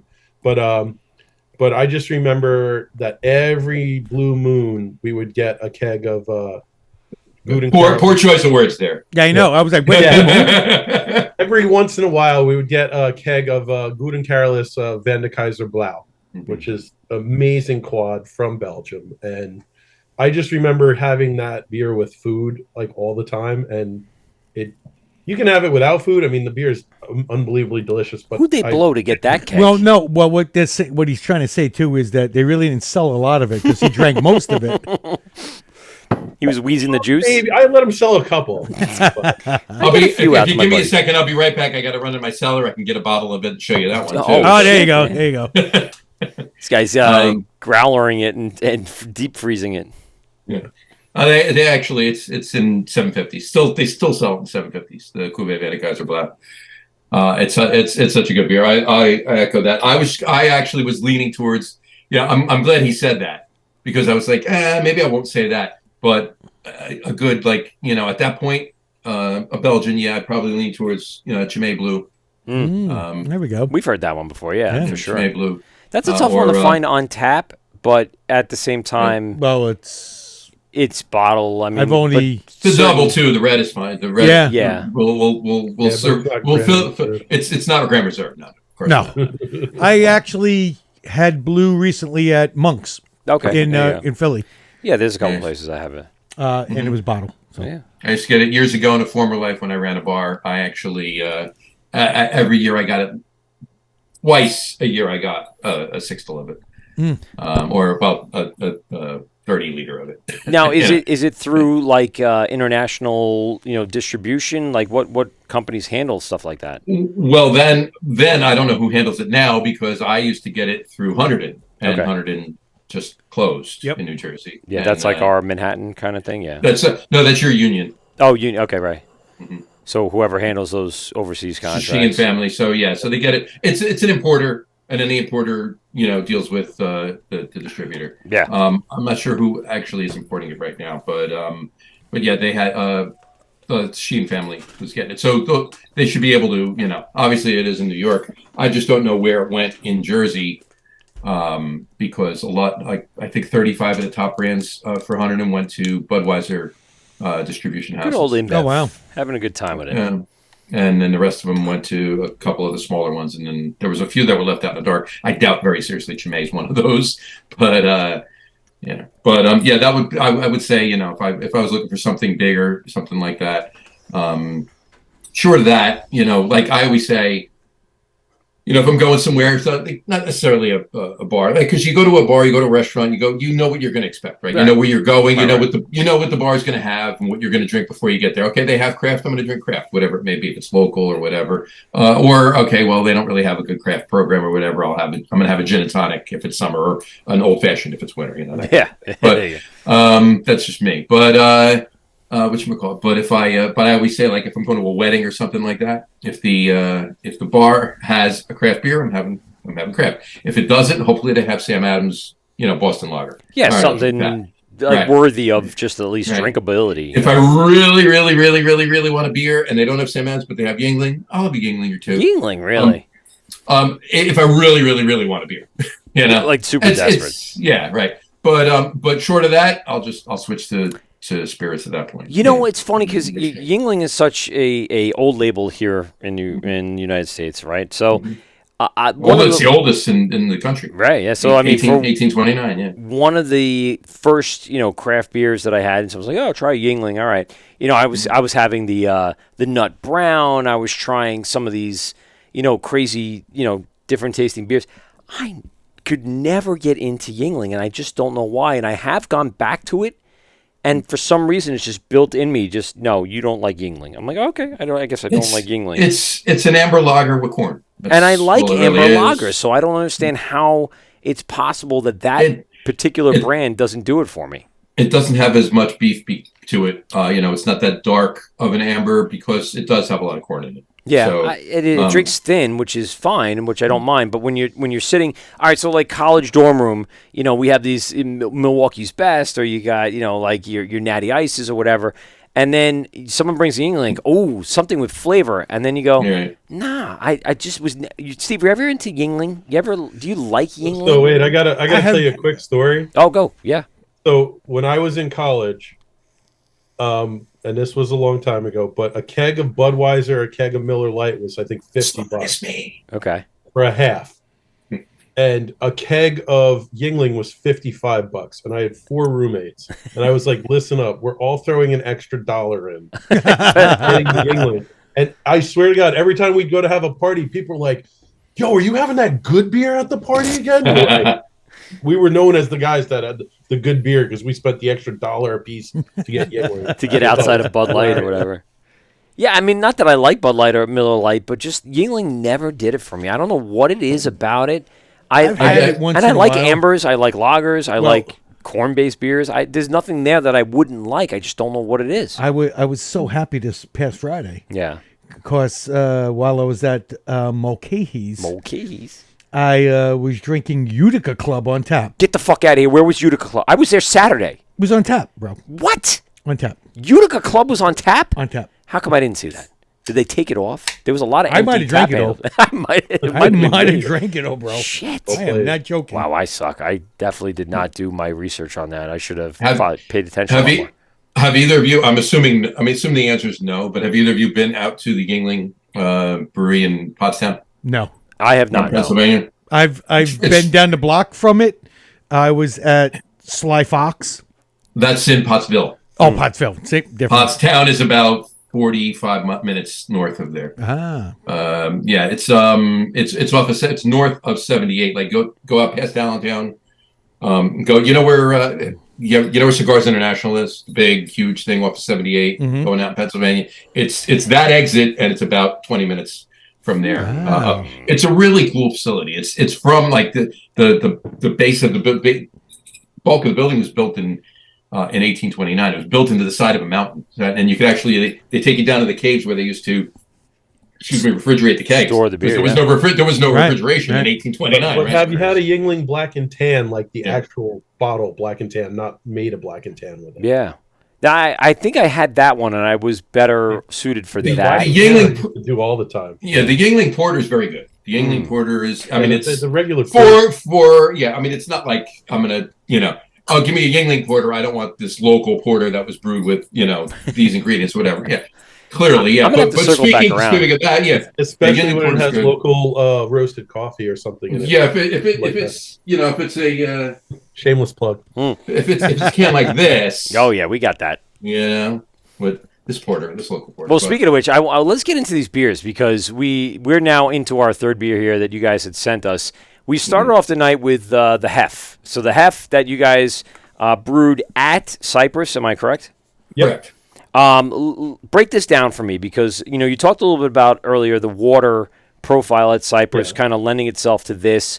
Kind of what went into this particular beer that people can enjoy. That was delicious. Hef is like one of those things where on paper it's one of the very simplest beers there is, and in application it's very difficult to make a very, very good Hef. There's like water profile is key. pH is super key. The interesting thing is a Hef is it's technically a sour beer. It's very lightly soured though. It's not as puckering as a Berliner Weiss. Right.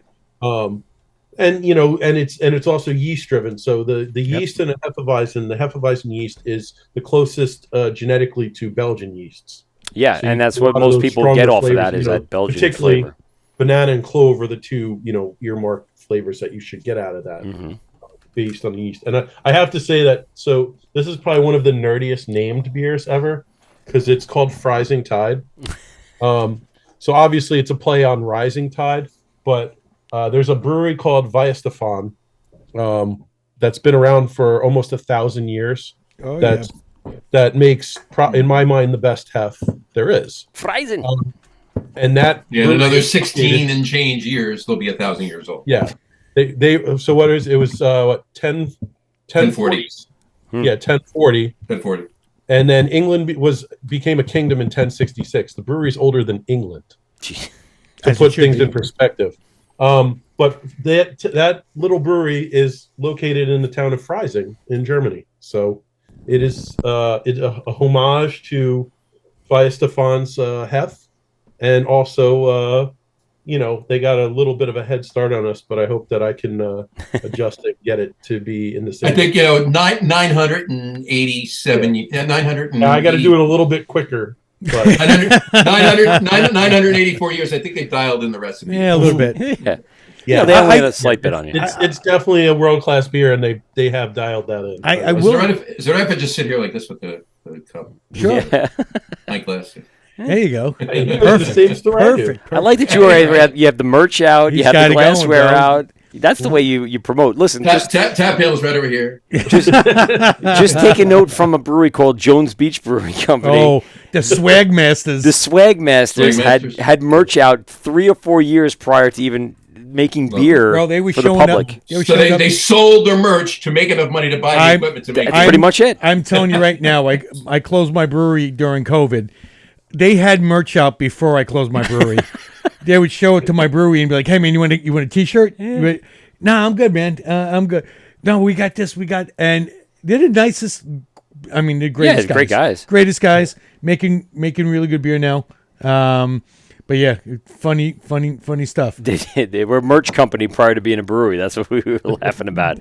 But they didn't with- have the beer even out for people to try. Like these guys No. at least had the No. beer out that you could be like, They oh had yeah, nothing. yeah. It had Something just behind the Just March and a cool name. it was. Jones it took Beach. advantage of Jones Beach and being a staple of the United States for that matter, let alone New York. Are they on Jones Beach or are they Absolutely not. No, they're in Farmingdale, which is way out in the middle of the island. I mean, that was like when Fire Island was open. Right.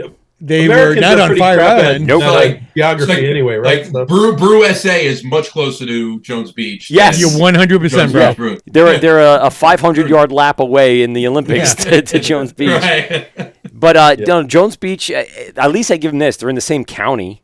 And you go. Fire Island was still in the enough. same county as Suffolk County. True. So there was that. True. But, yeah, I mean, they Well, you know what? Yeah. I'm trying to think of Great South Bay is probably the most closest to what they are. Great South Bay Brewery is literally Closest, yeah. a couple of miles away from the Great South Bay. well, what about Harborhead? They're Harborhead. like literally in the Harborhead.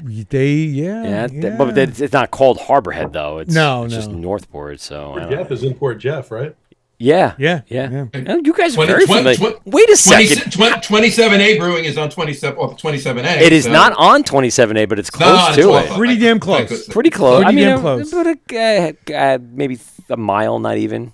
Maybe Yeah. not even. And Barrage was literally in my garage. In a barber garage, yeah. Brewing garage. Brewing garage. Yeah.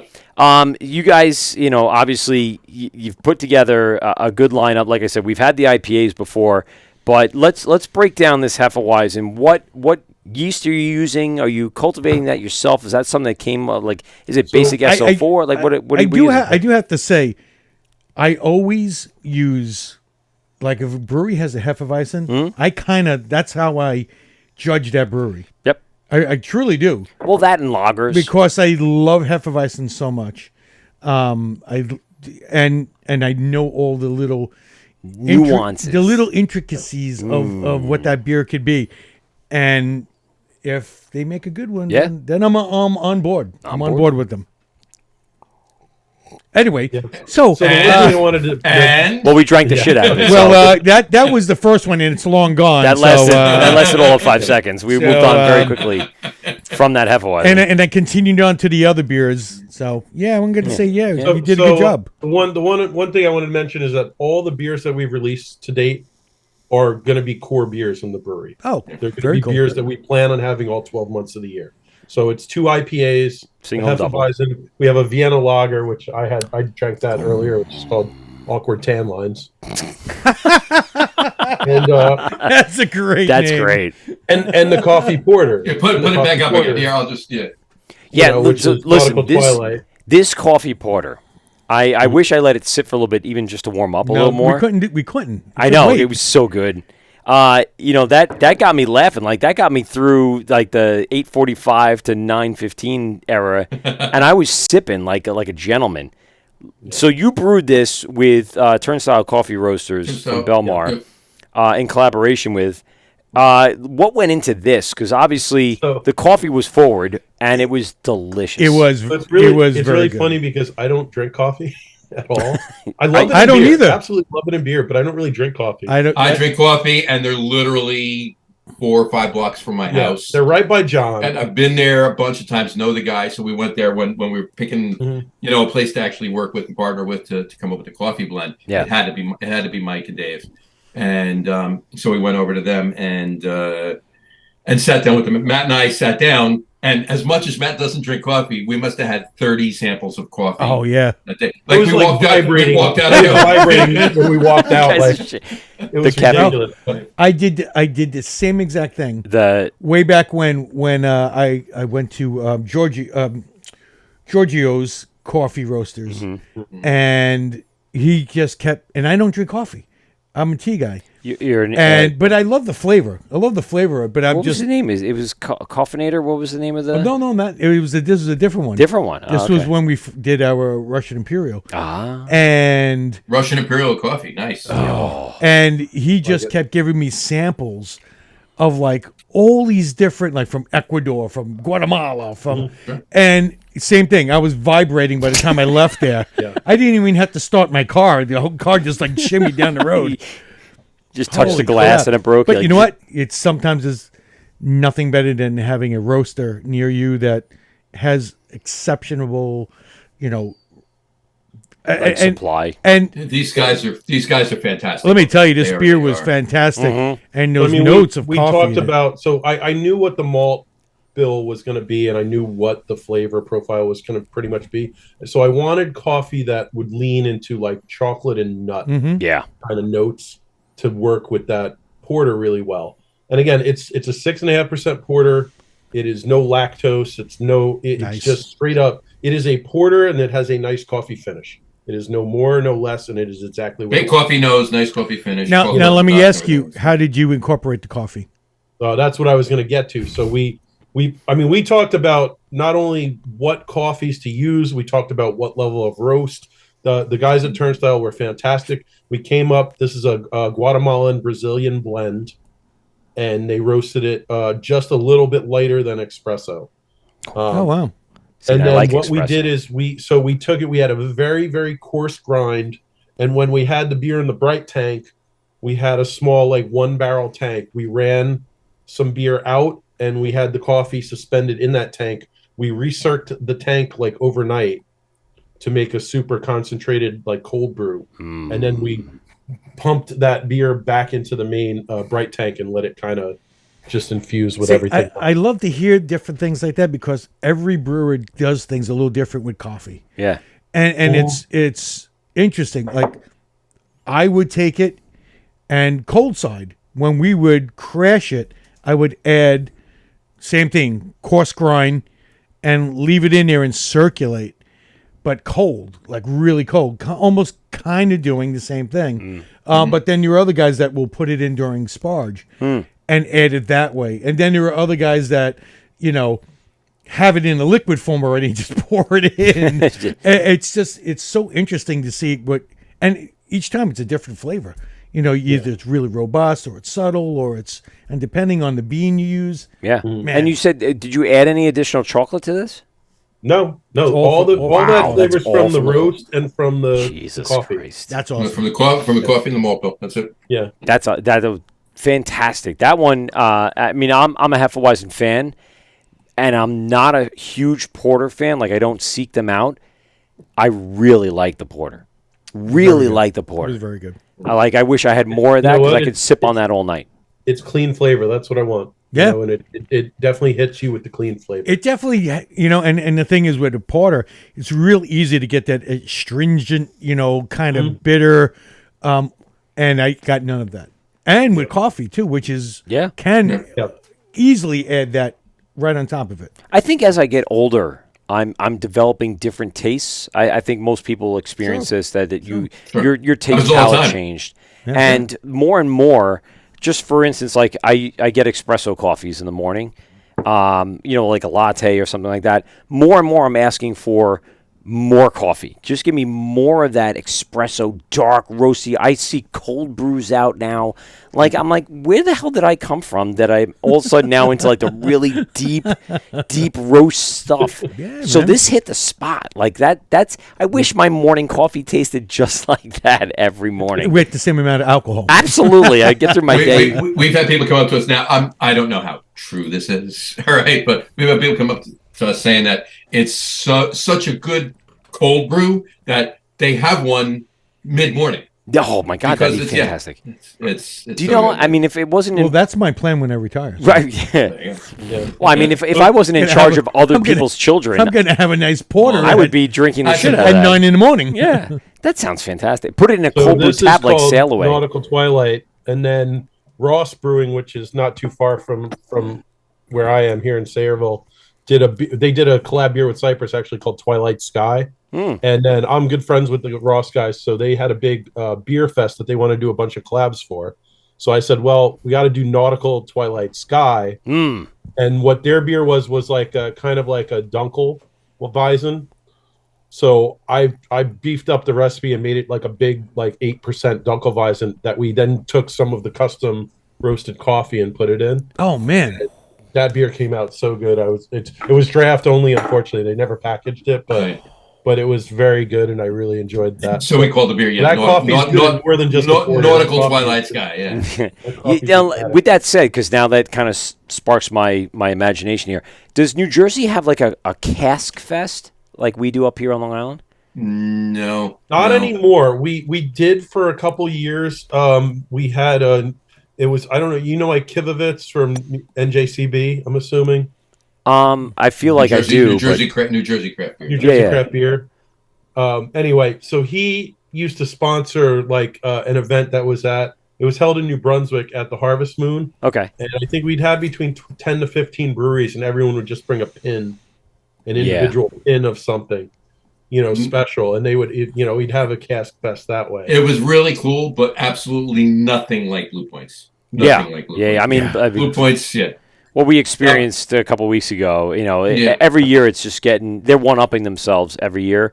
More and more breweries are getting involved. More new breweries are just, like I said on the show, radical stuff, man. The stuff that was there. And of course, there was always breweries, as we mentioned, that were just doing regular fucking beer. It was in a very cask. interesting this year. So many breweries just brought like, hey, this is our English mild in a cask. And it was like, And I'd thank be you. like, I am right in the right line. I'm Yeah. just I'm like, right thank here and you. talk to you while you pour me 6 of these. Yeah. You know? Well, I definitely saw people standing in the same place for quite some I mean, time. there was several. I mean, there was the English mild. There was There was definitely a couple lagers because I saw. some Have of you those. ever been to the Gray Lodge pub in Northern Philly before it closed? no. No. So they literally had an event called Friday the 13th. Every time there was a Friday the 13th, whether it was 2 a year or 5 a year or 1 a year, they literally had this event, and it would be like they'd have about 30 firkins. Oh, They'd probably have about 12 to 15 tapped at any given time. And if you finished like the firkin, they rang a bell and you got a T-shirt and all this shit. Nice. And then everyone, like, when they rang the bell, everyone would wonder, all right, which thing are they going to bring up? yeah, For yeah. the basement now to tap and To tap, everything. yeah. And it That's was an awesome. amazing event. And I went to about 3 or 4 times, but I think the Gray Lodge went out of business right after COVID. So. Well, yeah. something to consider Yeah. for New Jersey, because I'm sure a bunch of New Jersey breweries would be into doing something like that. Oh my God. What? Absolutely. Well, I was going to say, I've been out to. I used to go to Blue Point Cask Ale Fest all the time. I go back to in the old smaller brewery over Yes, River in Road. River. Patchogue, River Road. Yeah. And it was fantastic, and I loved them over there, and then the one that they have now in the center of town at that big, huge, ridiculously big The beer facility. campus. is amazing. I didn't get out there this year, but now they switched because it used to be in April. Now it's in November. Yeah. Yeah, and Yeah. you know what? The weather wasn't too bad. I mean, it was a little chilly to begin the day. It got fine during the day. I was always, like really hesitant of when they switched it, but you can still get about the same temperatures in April up here that you can get in November. So they're really not changing the weather patterns too much. But we got really lucky in the last few years. I mean, the last 3 years has been beautiful.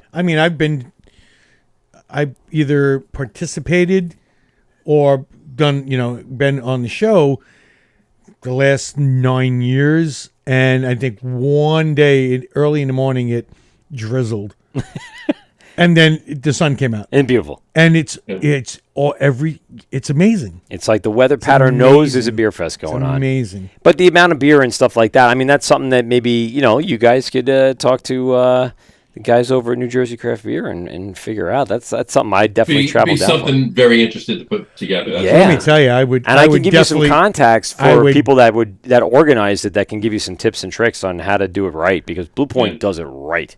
They do. Yeah. They do. All right, this smells amazing, by the way. Speaking of which, we're drinking right now your Ashton Brewing collaboration. Collab, yeah. This That's what Abbey I'm style drinking that right double. now. That's well, I had to bust out the actual goblet. Oh, There he's got we the go. actual Not goblet. messing around. Looking Nice. nice. I mean, I this just wanna thing. sh- the is- can art. Just want to show you the can art too. Like Yeah. Steve Ashton is the owner of Ashton Brewing. His wife killed it. his wife. There's the logos right on the side right there, Ashton Brewing and the Coastal logo there. But if you look, she made like stained glass, which was Matt's There you go. idea too, but she incorporated our wave into the stained glass. Ah, Yeah. that's awesome. Very cool. Wait. But the best part is if you look at the goblet in the The middle, goblet. Yeah. that's actually the Belgian flag. Yeah. Yes. Yep. Yeah.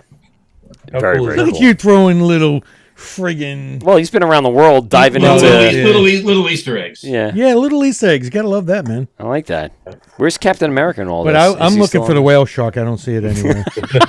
I'm a little upset with that. There aren't many whale sharks. I don't see little any upset. sharks or anything like that. I don't see the sneaky Belgian shark.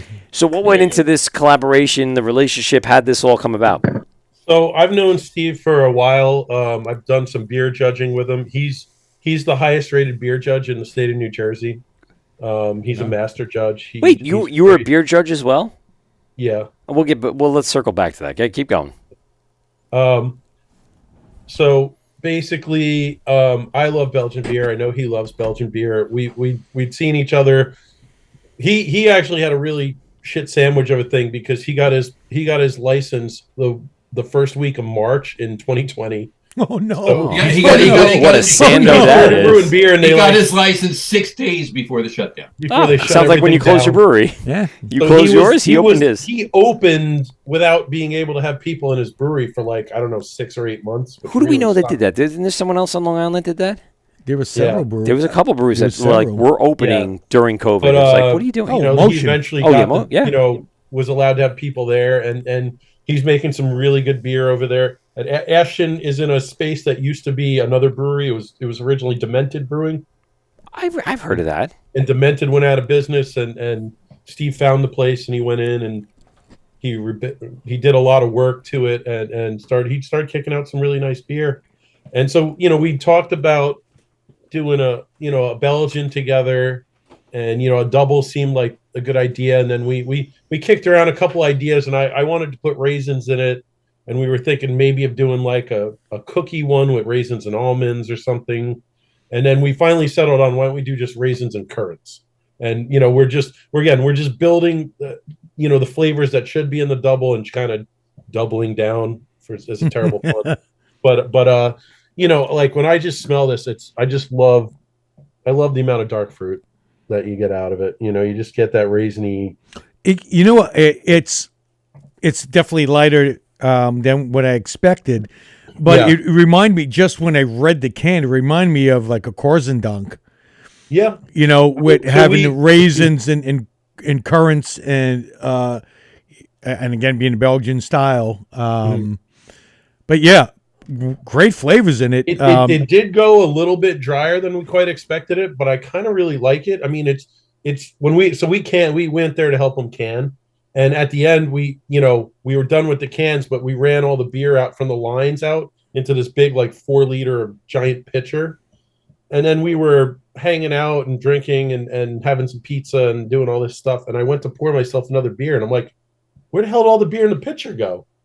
It's like because it's so easy drinking. It just like it's scary because it's like we were just drinking it, like not thinking anything, and it's like all of a sudden it was gone. oh, there you There go. we go.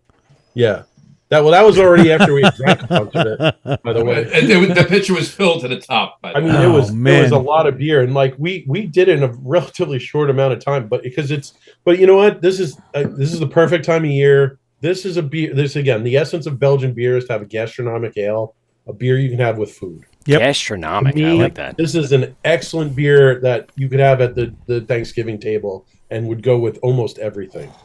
And Now I I'm- would now I'm drink sad this we're at my drinking it. Thanksgiving table this Thursday. Yeah. But I only have a couple cans left, and I'm going to be drinking. They're all mostly mine. Sierra Nevada I'm drinking mostly Sierra Nevada Celebration. Oh, you know what? I'm going to get some Sierra Nevada Celebration. I haven't had that in a little while. I used to love it. Yeah. And I'm going to bring that to Thanksgiving. That's a hell of an idea. I'm great.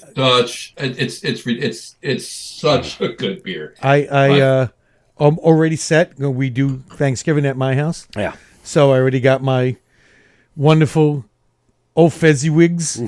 There you go. I'm definitely having a couple of those, and I got a Westy 12 that I'm going to there you go. open. Now, let me ask you a question, Yeah. and Matt will back me up on this. Well, I'll tell you Okay, a story. okay. What I love Westy. Don't get me wrong. Okay, amazing beer, no doubt about it. But given my druthers, I'd rather have a St. Bernardus 12. Okay. How How many of those could you have? Because I can. That's why.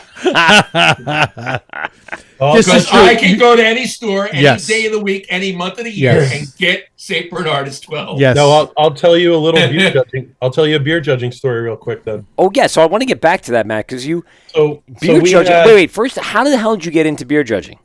Homebrew. Well, I was homebrewing, so and actually, so one of my really good buddies, he worked at Anheuser in Newark. He bounced back and forth between the brewing side and the. But we love him anyway. Yeah, I was gonna say. He's still one of We the- all have our faults. he used to give me 2014 coffee Bourbon County. I loved it. Oh, all right. baby. All right. Little fell off the back of a truck kind of deal. Yeah. I like it. Well, no. They got cases of it. They're like, here, you're an employee. You get cases of this. That's So you'd be nice. like, I can't drink all this. Somebody take this. He's a great guy and a great and Yeah. knows Yeah, his shit. he's worked at a couple breweries. He was production manager at Crooked Stave out in Colorado for a Nice. while. Cool. And I can tell you stories about him, but there's two things with beer judging is most people actually have better palates than they take credit for, and you can taste things. But the biggest thing with beer judging is you need to learn how to convey sensory things into actual language that another human being understands. Yep. That's the real skill set that you have to work on. And so, like, the thing with beer judging is he's a beer judge. He was a nationally certified barbecue judge. He has an amazing palate. And I drank beer with him all the time. And we just talked about what I was getting out of things and blah, blah, blah. And then I learned to build up a vocabulary. So, then we have some of these homebrew comps. I would volunteer to do beer judging and you do a certification and all this other stuff and you're away, and then you accrue points for doing, the more you judge, the more points you have, which is why Steve Ashton's the highest rated judge in the state. He's accumulated all these points because he's been judging for like 20 something years. But I also judged with Steve, and Steve was a great, resource as well. But it's just you learn a lot, and that's the thing is I think that's why I like to think I make good beer. I know exactly what the beer should taste like, and I know exactly what I want the beer to taste like. Almost like And you've then gone through just a training matter of- camp. Well, Yeah, and on top of that, executing that. Yeah. and on top of that, if something went wrong with that beer, Yeah. what it might be. Yeah, that's a big part of it too. Is knowing what the off flavors are and being able to diagnose, having an issue with a beer. Sure. And this is a common question, like how have you had to dump out a beer before? On the homebrew level, yes. On the professional level, no. God bless you, sir. Yeah. No, and I'm not saying I never will. By Right. a long No. Keep in mind, right? It'll We haven't. What we've done. Yeah, it'll happen. But look at this. Hopefully, it won't. This But is if the it does, analogy, though. hopefully It's very infrequently. And Beer if is a it does, I little- hope it's on that 3-barrel system. Right. Exactly. well, that's where we'll do the dumb stuff. So that's probably where it's going to happen. Yeah. Hopefully, we'll see. But no. But the analogy is this: beer is a living thing. 100%. So there's driving a car, and when you turn the wheel, the car goes. When you're riding a horse, you pull on the reins. Most of the time, the horse is going to go that direction, but it still has its own will. So at some point, it might keep going straight when you pull on the reins. That's the essence of beer. Beer Yeah. is a living thing. It's a and good analogy. try to steer it to be a very specific style and thing and whatever. And Or if you're swimming in the ocean, you could get tail whipped by a whale By a whale shark. shark. Yeah. And Hey, you can't control that thing. Hold on. Right. could do Matt, a write this down. 1080. Tail whipped by a whale shark. Yeah. That's again. again, Yeah. So when you guys went over to Ashton, you guys are a big part of this collaboration, and you guys have gone through this with Steve before and some of the other guys that are over there. What went into the concept here? Was it something brought up by you? Was it something that was, again, mutually agreed upon, or We knew we wanted to do a Belgian. Okay. We settled on a double would probably be a good beer to do. There's us looking tough. hey, look at that? Love it. We got one of those pictures. We got a couple Yeah. of those pictures, right? Yeah, so I sent a recipe over to Steve. Steve modified a couple things, sent it over to me. I modified one little thing, sent it back. He finalized it, and then we pretty much just put something on a calendar. I mean, it was honestly, it was every bit of a collab because we both had a lot of input. It was But probably it it was super probably smooth. yeah. It was mean, a very collaborative collab. Yeah, but I also think that It wasn't, hey, let's do a collab. Let's make an IPA. Okay, figure it out. All right, Yeah, we'll show up, drink beer. Yeah. All right, cool, we did a collab. yeah, You we know, didn't that just kind show of up and put our name on it. Yeah, we'll show up I and sent him throw the hops original in. recipe. Yeah, thing. Right. and you get the But, picture for the Instagram. you know, he It's We had a amazing. modified photo those op things. done. You know. The But I think Steve and I also think about recipes in a very similar way. So it's not too surprising that like the recipe came together pretty simple. yeah. Excuse me. Simply. So You're right there. yeah, What Needs was another drink. what was the decision to go into a 12-ounce can as opposed to a 16? Was that just so they do all their beers in 12 ounces. So, really? And they That's- sell it in that's- yeah, they That's sell what- it in no, that's a sixes complete or Ashton thing, yeah. yeah, they do 12-ounce 6-packs. all right. All their I beers, like that. so- That's some old school shit. yeah. It I makes mean, sense. it's actually kind of cool because their cans do stand out on the shelf because Right. there's all the tall cans and then there's them. And ironic, the Triple Crossing beer I had before is a 12-ounce. It was a 12-ounce 6-pack there. New Jersey's So taking a no, this is Richmond, Virginia. Oh, this all was, right. well, we'll say mainland has been doing a lot of 12 ounces. There you go. Eastern Seaboard. Eastern has been doing Seaboard. it. I like it. So what do you guys have in the pipeline right now? I mean, obviously you're looking to set up. Do you have any collabs out right now that you're? Yeah. I know. it's Well, funny Matt, you I mention know that we because- talked about this before the Oddly, show. you should mention Here that. it is. Oh, you son of a Every bitch. time you show it, it makes me angry. So this is very funny because What makes me angry is that he has one of the labels and I don't yet. Well, That's I what have makes me two. I have one for you. Don't worry. angry. No, but long story short is, we've been talking to a number of breweries about doing collabs. We did collabs with Brick City and Icarus last year. Love Icarus. We had a little bit of a lull there where we were. This trying was the some other this was the stuff. Brick City collab, And Oh, there this you is go. and this is the Icarus collab. and that's the Yes. Icarus. So There we go. he has an IPA. Mhm. That was what Citra Mosaic Trident that came Citra out. Mosaic Trident. Yeah. That came out really well. Mhm. And then this was a cold IPA Ooh. or a dry hop lager, if you want to call it, with it was Nelson and Waiti in the Mhm. dry hop. Mm. So kind of lighter flavors that I figured would work really well. And that beer did really well. They even had Icarus had their big lager fest, and the keg of that was the first thing that kicked. So They saved That was a pretty half awesome. barrel of it from when we did it because we did it a few months earlier. They put aside a half barrel, which they do for a lot of the stuff for Lagerfest, which was in June, and then they brewed 9 for Lagerfest.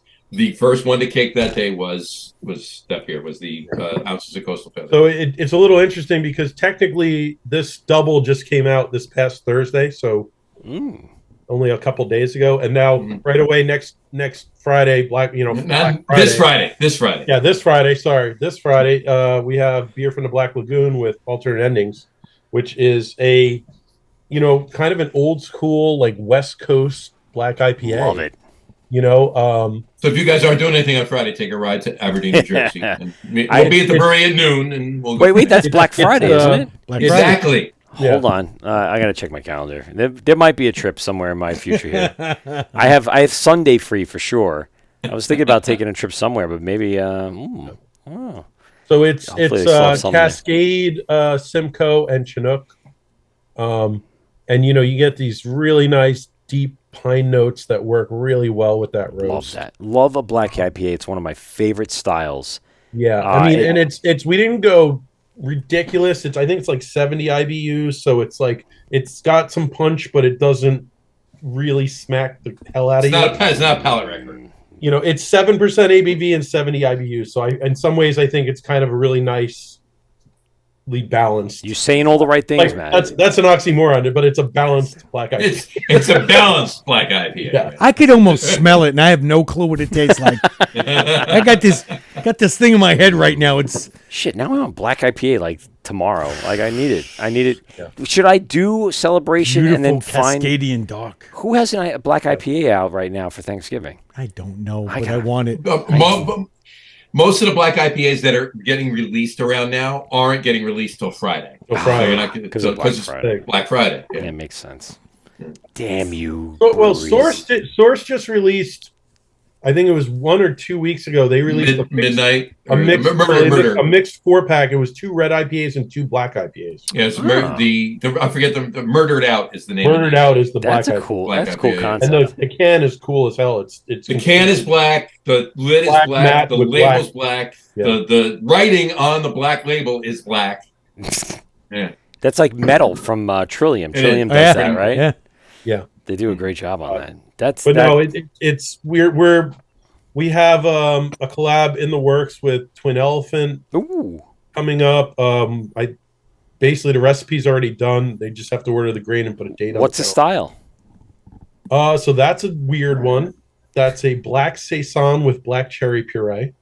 Ooh. So that's going to be a little bit Interesting. outside of the box, but it's going to be kind of cool. See, that's something that would do very well at Cats Black Fest. saison. How good would that See, be? at Cats Fest? my head's just Yeah. gears are going right now. Stays out with a little roast in the pie. Yeah. So Yeah. it's mostly midnight wheat, just a kiss of carafa, but it's not going to be super roasty. It's going to be more black in color than super roasty. So But now, it's now- like light roast, and then that funky estery, saison yeast, and then the black cherry, and it's like a whole roller coaster of stuff. so when It's I one of my wanted most ridiculous homebrew recipes that I love Twin Elephant saisons. They always make great saisons, and I just threw it out there to Tim and Cindy, and Tim loved it. So I'm in. anytime I wanted something black, but I didn't want any really heavy roast or anything, I would add that. I would actually mill it as I'm sparging right on top of the grain bed. Yep. And I can see that. you don't get that astringency, you don't get that bitterness, but you get all that color and just a hint of that little bit of roast. yeah. Oh man, Yeah, This- so that's this going to is be an black interesting saison. one. I mean, And we've been talking to Source. so intrigued. We obviously we have to do something with Bolero and something with Cypress soon. So, that's the thing is, at 30 barrel turns, we've been kind of backing off on releasing a lot of new beer for the contract brewing because we feel like we've done a lot of advertising at this point. Right. Mhm. And, we really want to focus more The on name's out there trying to get now. the damn So. building open. Right. Yeah. Because we can't sell that beer over our bar anyway. So it's like at some point it's going to be sitting somewhere. Diminishing returns. Yeah. So we've been trying to push and maybe There'll be a more couple other collabs, beers out between now and when we open. and Well, But just then- to keep and- yourself and the relevant. same. We'll keep. Yeah. We'll stay relevant, but we'll keep the marketing push. we'll with these populate collabs. social media with hey, we're here, we're still doing these beers with these guys and these guys and these guys. But we're really going to probably focus on Couple in New York too. We're working with supposed to do some with but again, Fifth with Hammer and Strong. Fifth Hammer and Strong Rope. Yeah. Ah. Boys over 50 Hammer. Yes, Fifth Hammer. Mm-hmm. Chris and I have been buddies for. I've known Chris for a year. You got to put whatever you can in Now, that fucking all right. fooder that's right in the front. Yeah, I know, Oh, yeah. Just Oh, yeah. fill Yeah, that yeah, yeah. fooder. And just have him Absolutely. scream on that saxophone. That Saxon Just motherfucker. serenade the beer as it goes into the fooder. Yep. With the I heard that sound. works well. It's like putting a baby to works. sleep with classical music. Absolutely. Right. So exactly. Strong Rope was kind of cool too because they have a Fraunhofer 3.5 barrel system. Oh, They do. So Oh, wow. we actually Familiar. figured that out and we contacted them. So we went there and worked on a brew day with them. So That's like cool. we got to actually use the system like for real. And it was cool because, I talked to the guys and they were like, all right, there's a bottleneck here. There's a bottleneck. So I've Alex and Oscar were great when we brewed with I them, kind of but redesigned. Jason's awesome too. So Yeah, I redesigned ours to kind of like deal with some of the bottlenecks Those issues, they yeah. had. yeah. So, Man, so- that's such a learning thing right there. It's like, oh God, we're not gonna have that. I'm taking care of that now. yeah. I was like, Exactly. all right, wait. So I need to buy one more pump and not have any of those problems. 100%. Yep. Like and Brewers like, Harbor. there should probably be a better valve here because the flow is all kinds of screwed up and just little stuff like that. Sure. And we're going. They were great. They were awesome. They were really gracious hosts. So so I think I forget what the name of it. So basically, I know that Strong Rope uses all New York ingredients. Yeah. Yes. So there's this crazy Emerald Spire. Emerald Spire is the name of the hop, and I swear to God, I had this. I was doing some work up by Albany, and I was just looking up like breweries near me. I was going to stop somewhere. I stopped in this place. It wasn't really a brewery. It was like a homebrew shop, but they had a little bar in the back. So the guy gave me this. What was the name of the place? You remember? Oh, I could look it up. I wouldn't know it all. Yeah, it's fine. I go to Albany a lot. It's by Rensselaer. It's across the river. Yeah. But long story short is, so I had this. It was like Emerald Spire Pale Ale, and I'm drinking it. And I'm like, holy shit! I mean, this is like juicy fruit gum. Wow. Like exactly like juicy fruit gum. And it was like the coolest hop. And I know like the guys at Strong Rope don't tend to do like a lot of the super juicy IPA kind of thing. So we kind of kicked that around with them. So that's what we're thinking. So we'll do something with Emerald Spire in it. That's awesome. It's a smash beer with Emerald Spire, all New York ingredients. Yeah. So. Single malt, single hop. So you guys have a lot of things going on in the works. I mean, what do you intend to? I know we talked before the show, but what do you think the target date is here for getting this open and running? Summer. We're keying on 4th of July. Ooh. Fingers crossed it'll be before. yeah, I mean that's the goal line. Fingers crossed to be before, but I think that's a fairly realistic goal, and I'd like to see it open around 4th. So we're keying on 4th of July 2024 so that we can be open by 2027. You know what? We laugh, but that's so sad. I know. The reality of that is so sad. I mean, you have to laugh to keep from crying. The good news is that we're in a very good shape because we have our glycol guy, and he's just ready. Like he's ready to go when he needs to go. He's parked in the parking lot. You have to have a glycol guy. Everybody has have one. a refrigeration, but we have the same glycol guy that everybody has. There you go. I've been friends with him for years, so we know him. So CO2, this like everything we have ready. We have the It's guys in place, waiting. everything's on buttons to push, checks to write. Everything's ordered, coming in. It's not like we got to research shit. It's our foot is hovering over the gas pedal, and we're just ready to like slam it down. It's like doing a home renovation where you got to get everyone in line and just have it all collaborate at the same time. Yeah. It makes sense. So 4th of July is realistic. Yeah. It's just a lot of things need to work the way they should. Not the way we wanted to, the way they should.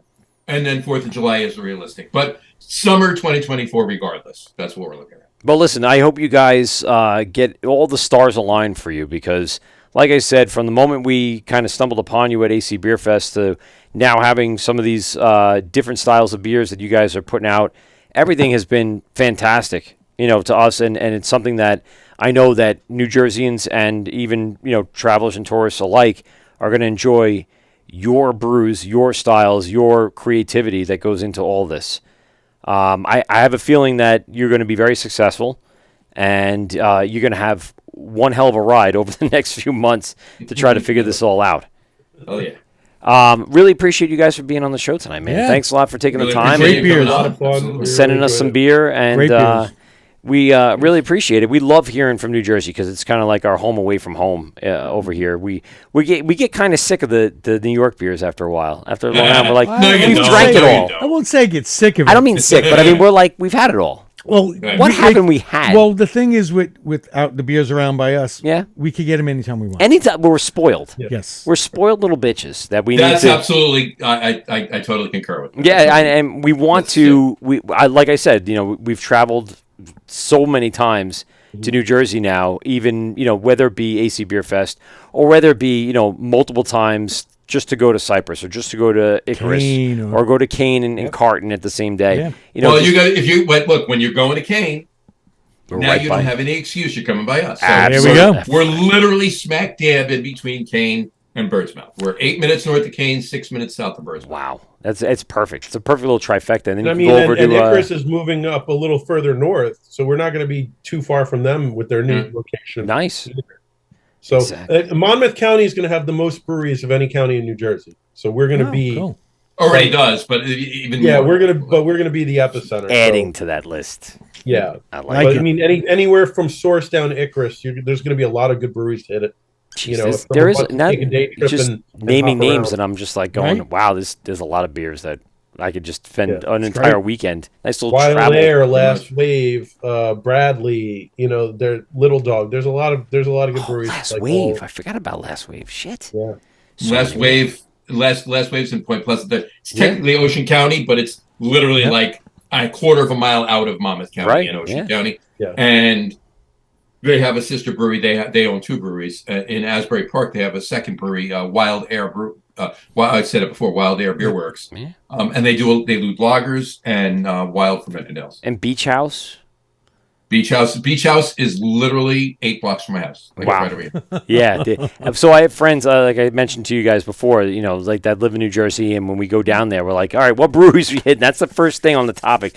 Like, how many breweries can we hit today? And my kids have become, brewery people, and they do enjoy, like the different views in different areas of the country. And they're like, wow, this place is different. This is cool. This is different. Like Long Island, we come to like just know our breweries. Yeah. But when you go to these other places, just a whole different perspective when you go and get a different viewpoint or a different vibe when you walk into these places. So I'm excited to have you guys open. Obviously, I want everyone to know, to stay in touch with you guys and obviously follow and watch what the timing is going to be for opening.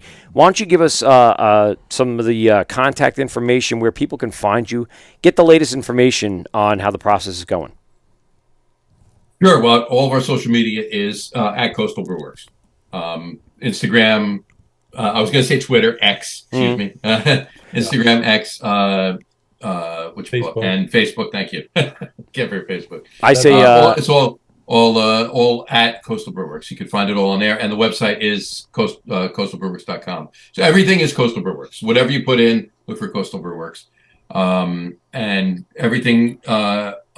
As we get into the process, there'll be posts regularly as the progression goes into the building, as the build out's happening, the trench is being dug, the bar's being built, everything. Follow along, follow us, and if you follow on coastalbrewworks.com, if you actually subscribe on the website, there'll be emails going out weekly. I can't wait to see the space. I'm excited to see kind of what you guys are putting together.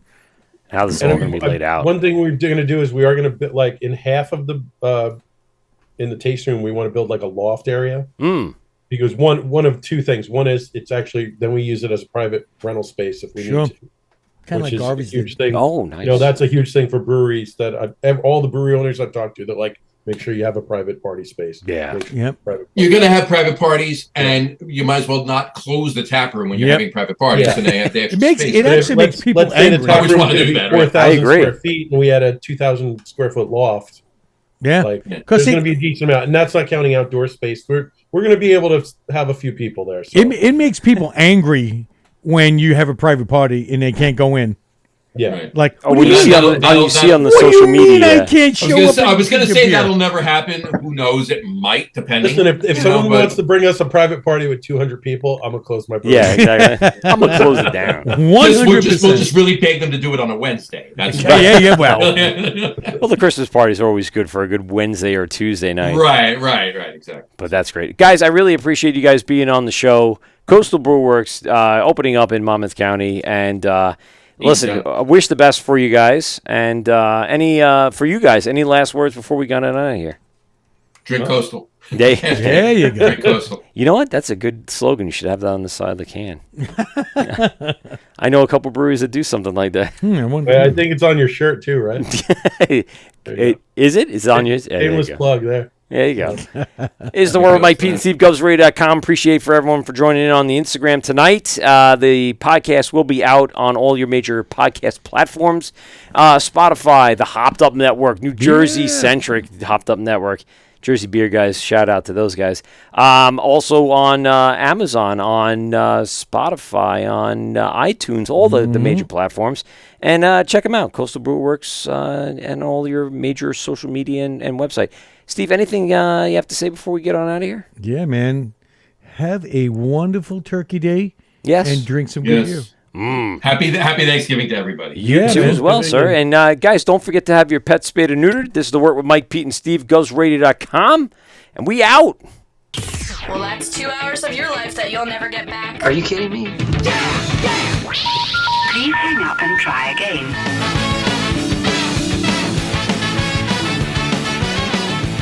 This has been the Wort on Govs Radio. I hope you're drunk enough.